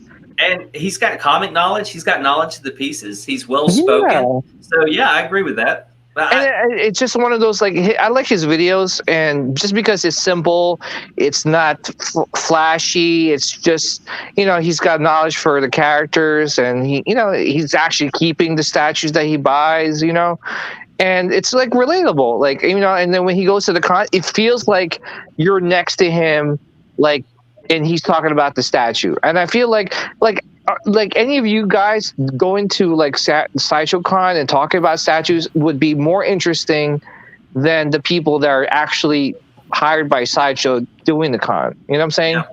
Yeah. Because I could be like, oh shoot, like I could see what Art is talking about, or I could see what Barb's talking about. Like I can relate to that, you know. And I honestly, I think Jim sucks. I don't want him near any of these fucking videos. Oh, okay, righty then. That's how I feel. But yeah, I mean, like I said, there's some personalities that we don't like, some that we do. But I do agree with Austin saying that I think if you put somebody that's from the community in that environment, and not only that, but if it was like their first experience, seeing each piece to talk about it, so that you would see that excitement that we all get when we see that piece for the first time. I think if Sideshow came to me to ask me to do something like that, I decline, because that'd be selling my soul to the devil. Because then I would have to say that every piece on there looks great. Yeah, I can see. That's something I would not want to do. If I want to say the piece looks like shit, it looks like shit. If I want to say it looks great, it looks great. But not stand there and because because it's for them, every piece looks amazing, and I can't criticize it, because then that wouldn't even be true to the collectors out there either. Yeah, I mean, that's a great point. Because I'm pretty sure that would be one of their stipulations. You cannot say nothing looks bad. Everything has to be great. So for me, I would rather go to the con and say, well, this piece looks like shit, or it doesn't look great, or the paint app sucks, or whatever the case might be. Yeah. Give a true review on it at a con, then have Ryan highlights them comment. Yeah, and can I say something like, okay, I totally get it, Barb. I totally, I totally understand where you're coming from. And unfortunately, Sideshows, like, I guess, like, probably would make you sign something like that. But I'm going to bring up Queen Studios, right? Like, they actually, I had them on my channel, and I was talking to them. And, they actually welcome the constructive criticism. Obviously, if you go say it looks like crap, like, obviously they're going to be like, okay, but why? But if they actually take everything and they actually look into things that you mentioned. Yeah, when it's us giving, when it's us organically giving out a review or whatever. But I mean, it just time and time again, when you go on Sideshow, if you go on any of their live shows and you say something they do not agree with, they block you. Oh yeah. No, I'm not saying about Sideshow. I'm talking about like Queen. I'm saying like Queen Studios is like one of the best companies out there, where they actually take your constructive criticism and they like look into it. Like they can make. I feel like XM used to do the same shit until they got bigger. They all do it in the beginning because they have to get the sales up. That's how I feel about it. But the thing is, like I just feel like more companies should be doing that. Like I feel like company like J&D, they listen to people's criticism about their piece, and they make the changes that needs to be made. Because if they don't listen, then their piece is not going to sell because there is something wrong with it. Obviously you don't want to go, well, I don't know, like his toes are like crossed or something stupid like that. You're like, well, okay, you should brush that off. But on the same side of that, though, I mean, how many car commercials do you see where there's a Chevy truck and you got a guy like, every time I see Chevys, they're on the side of the road? I mean, they're not going to do that, right? So why would a company like Sideshow or XM or anything? I understand you can criticize when they're in the production stage, but once it's, or once the piece is made and it's out there, I would say that's going to be a little different. I mean, they're not going to let you shit all over a piece, because even though it shouldn't be, a YouTuber shouldn't be able to come out and say, oh, this piece is great. And then someone's like, I'm going to buy that piece because that person said it's great. Yeah. And it's just one of those things, like it's very dangerous. Like it's a very very dangerous area, like in terms of like the YouTube land, where, I just feel like with collectibles, it's so different, with stuff like that. Like I feel like with, like tech reviewers that I watch, like MKBHD and stuff like that, they could come out and say like, hey, I don't like this piece. And, they're honest with their reviews. And you're like, okay, you're making a right decision about not buying or buying that phone, or, what I'm saying? Whereas opposed to like the YouTube realm, it's all about the hype and the companies that make them hype it up, you know? And it's just like, are you really getting a? And that's why for me, I love watching like Barb's reviews, or if Ark, you come on the show, or Ryan, or anybody on the panel, or even on the live chat. I'd rather watch them than some big name YouTuber reviewing a piece, because at least for the smaller channels and the people, the actual people that collect, it's an honest review. You know, I don't know. I like That's to run a bath, light some candles, and then read Greg's review on a piece. You know, just if I've got an hour or so to soak. Right? How long it's going to take. Yeah. No, Listen, I think reading is a lost art. I'm trying to help. I just like to be honest. You know, the thing that you see is that when a lot of these people go and they are affiliates or whatever you want to call it with Sideshow, it's like everything is great, nothing has an issue, you know. But then when you have real collectors getting these pieces, you know, they'll say, you know, not saying that Sideshow, because I probably used wrong words, like saying it's crap or whatever, but they still do not like any negative comments on their stuff, you know. And I've seen it time and time again. You can make one negative comment and they just don't like it, you know? Yeah, no, I totally agree. That's, to me, that's like, I don't know, that's pretty like so hardcore, you know what I'm saying? Like, that's just too much. And Jerry, they couldn't be able to control, like, there should be like a, you know, some sort of, people should be able to say whatever they, I mean, obviously constructive criticism is welcomed, right? Instead of explosive comments. But you know, if someone says, well, you know, the paint apps are off, they shouldn't be kicked off the group or blocked because you said something like that, you know? Yeah. Hey, Jerry, do you think it's harder to give an honest review of a piece that you've actually bought? Because if you bought it, you obviously love it. So you're going to lean one way to the other. You don't want to buy a statue and just be like, oh, this piece is straight shit. So, Yeah, I mean, I've done that before.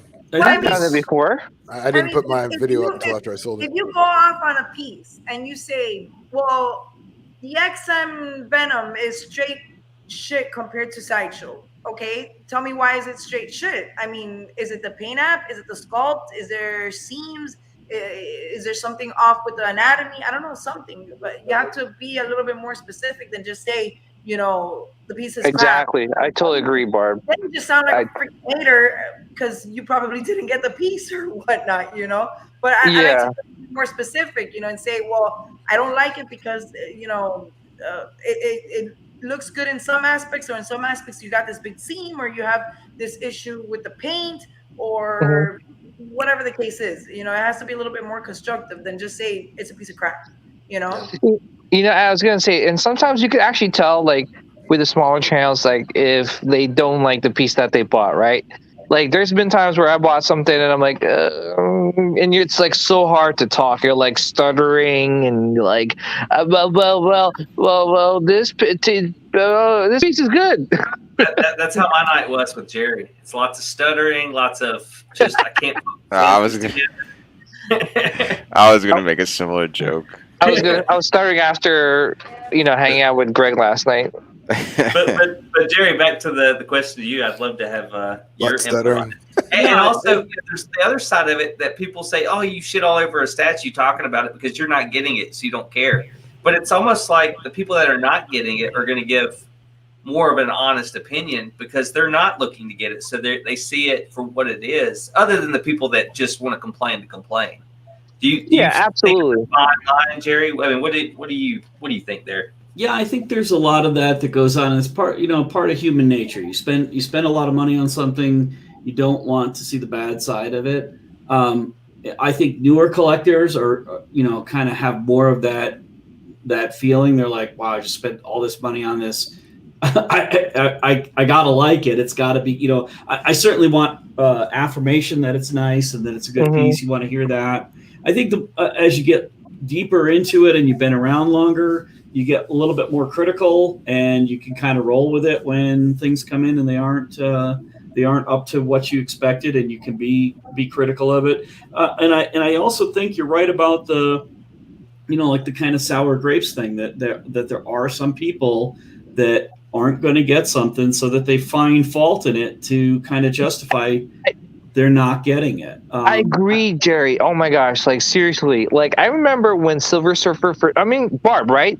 We were complaining about this in the chat where we're like people putting garbage bags and people putting like dumbbells on the Silver Surfer.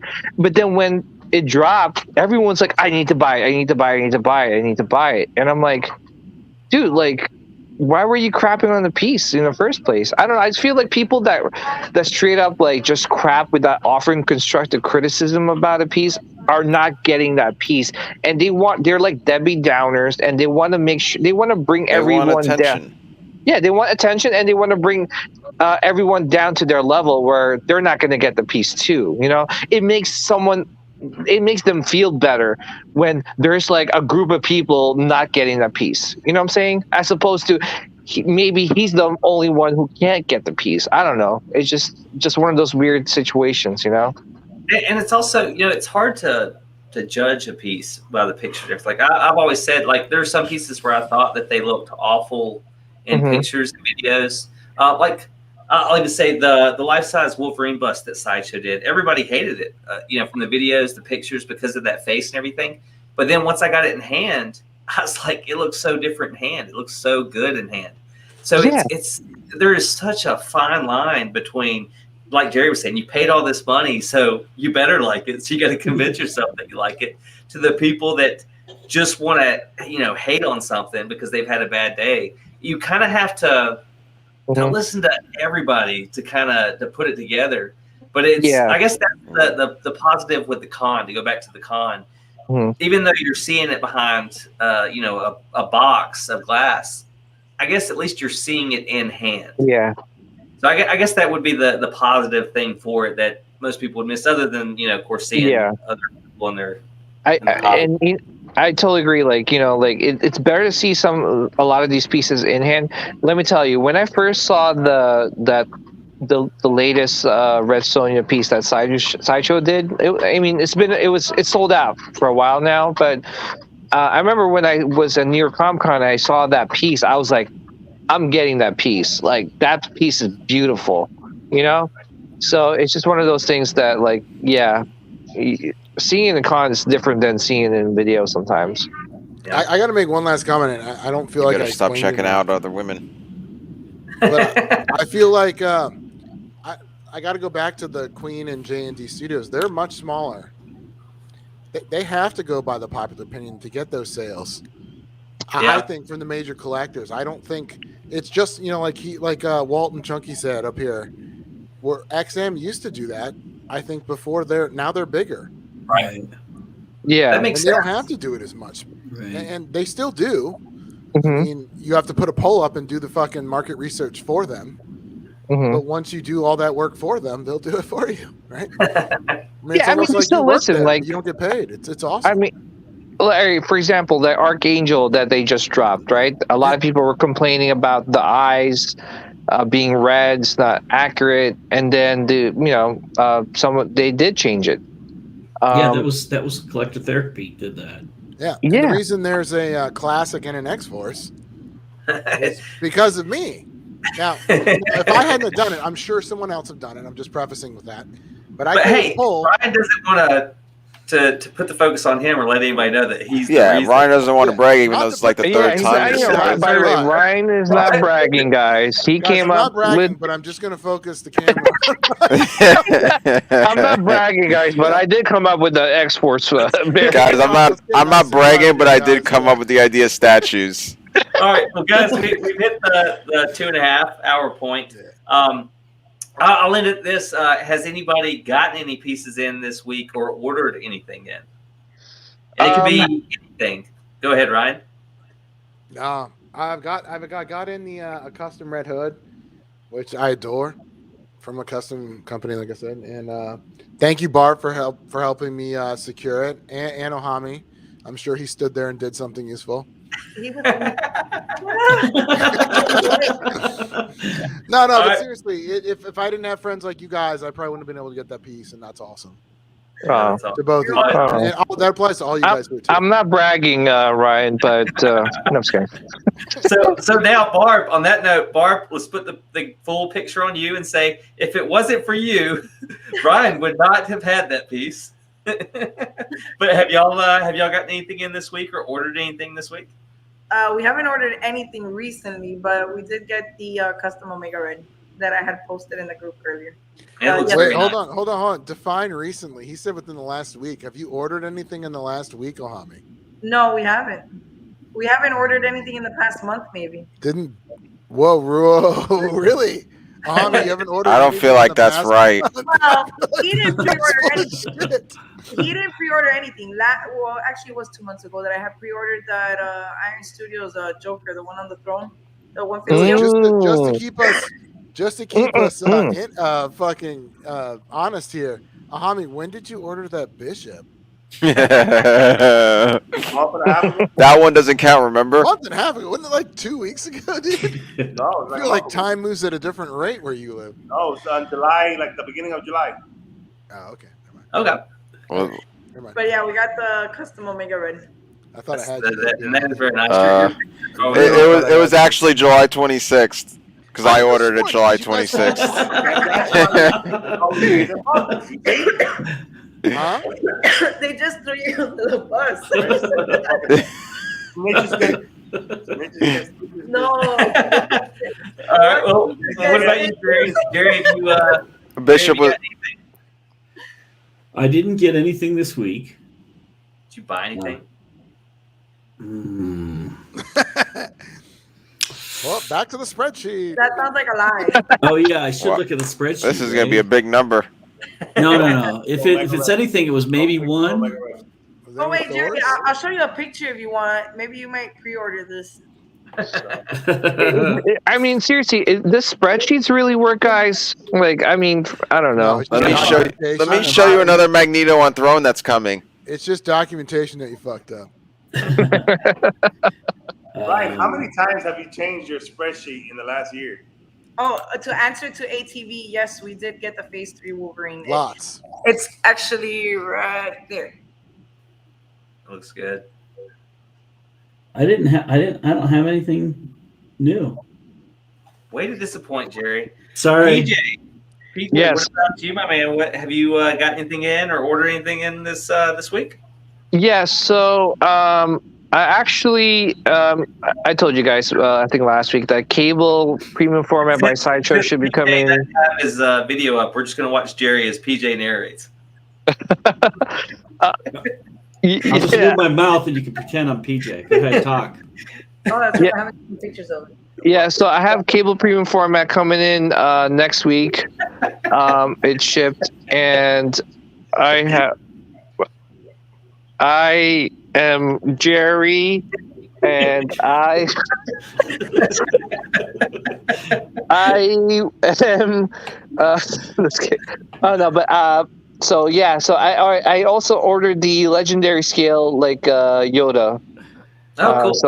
So that should be coming in. Oh yeah. Also, Subaru actually was kind enough to send me a Sume statue. It's the Mike guy, and I don't know. Ryan could maybe help me out with the character All that Might? he's. From All My Might, Hero yeah, All Academia? Might. He's punching some dude. All for one. Yeah. Yeah. So I'm actually going to be reviewing that statue with my son because he's a big anime guy. So it's going to be a nice like father and dad, You don't call bonding. your son by his real name, just anime guy? Yeah. That's good. His name is P-Dox Jr. Very nice. Yeah. What about you, Greg? Anything that you're going to keep in the box, or I'm retired. you're retired? Oh, I don't believe No, that. my last pre-order was the same thing, the LL Bishop versus Sentinel. Did you get that domino yet? No, no. So that's coming. Yeah, it is. Wait, anybody got the Sideshow domino? Yeah, I have. I do. I missed out on it. I waited too Yes, long. baby. Yeah, that piece looks good. It looks really good. And at first, I didn't like the bass because I was like, it didn't really fit in with anything. But now I'm like, fuck the bass. Who cares? I like the rest of it. The sideshow domino? Yeah. What's wrong with the bass? I think the bass is fantastic. I mean, it is, but who wants a slot machine in the middle of their display? Yeah. But I think it brings home her powers. Wait, anyone get the Deadpool? And why is the camera still on me? We're waiting to see your face. We're seeing your whispering eye. Yeah. I'm a shitty Ooh, host. which whisper? Okay, never mind. So I'll say I ordered the Sideshow Scarlet Witch this morning. Let the hair out. Let your hair out while you say Congratulations, that. dude. Just flail it about. I got a brush to be able to do that.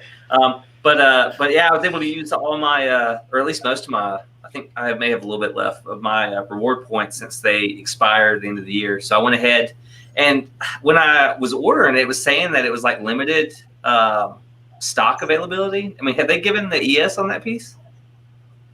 No. Maybe they do that when they don't show the ES. But I went ahead and I ordered it. I'm going to display it with my Magneto, my Sideshow Magneto, even though it's got Ultron in the hands, which I wish that it was switched out if you wanted to go Avengers line or X-Men line. But also this, not statue related, but I got in this, which I've probably talked about more than I could. All right, new jack-off material for yourself. That's cool. So I got this on Amazon for $15. It's the hard copy. I love how Ark is like super serious. He's like, you motherfucker. As soon as this show ends, I'm going to go to a few pages that were in that book. But like I said, it's a cheap book. If some people, they don't like to buy the omnibus because who wants to spend $100 on a book?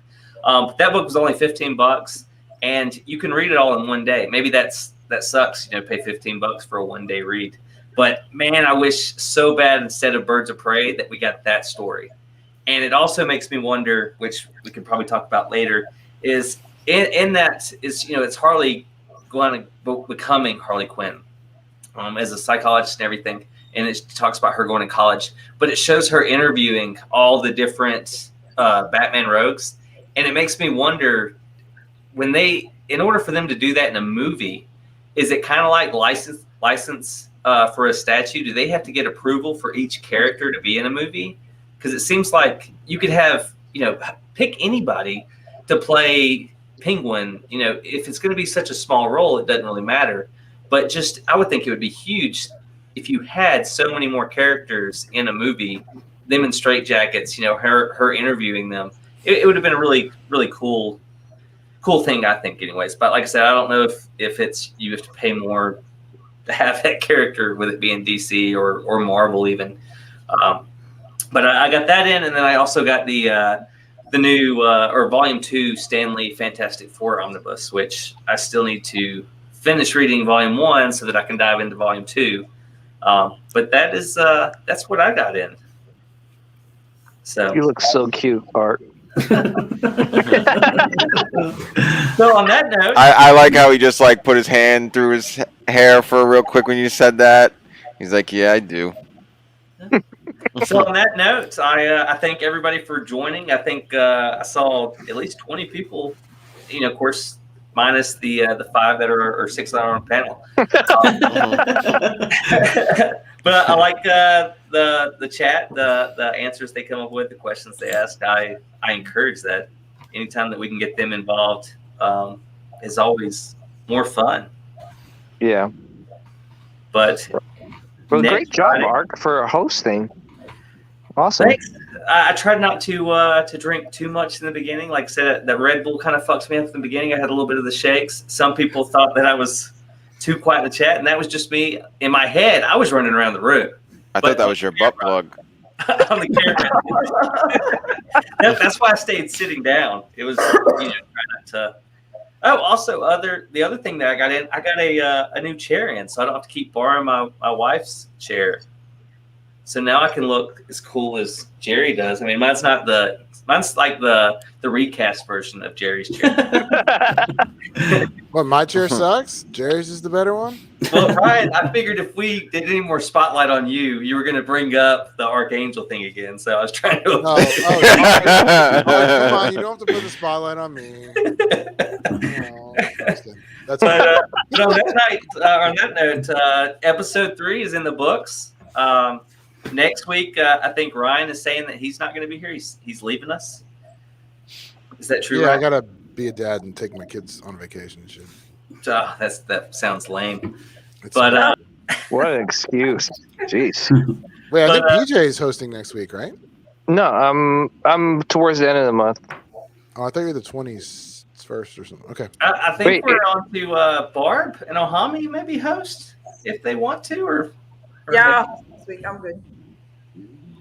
is that like I'm good? Like no. Yeah, no. What did you say? No, I said that's fine. I'll host. I'm good.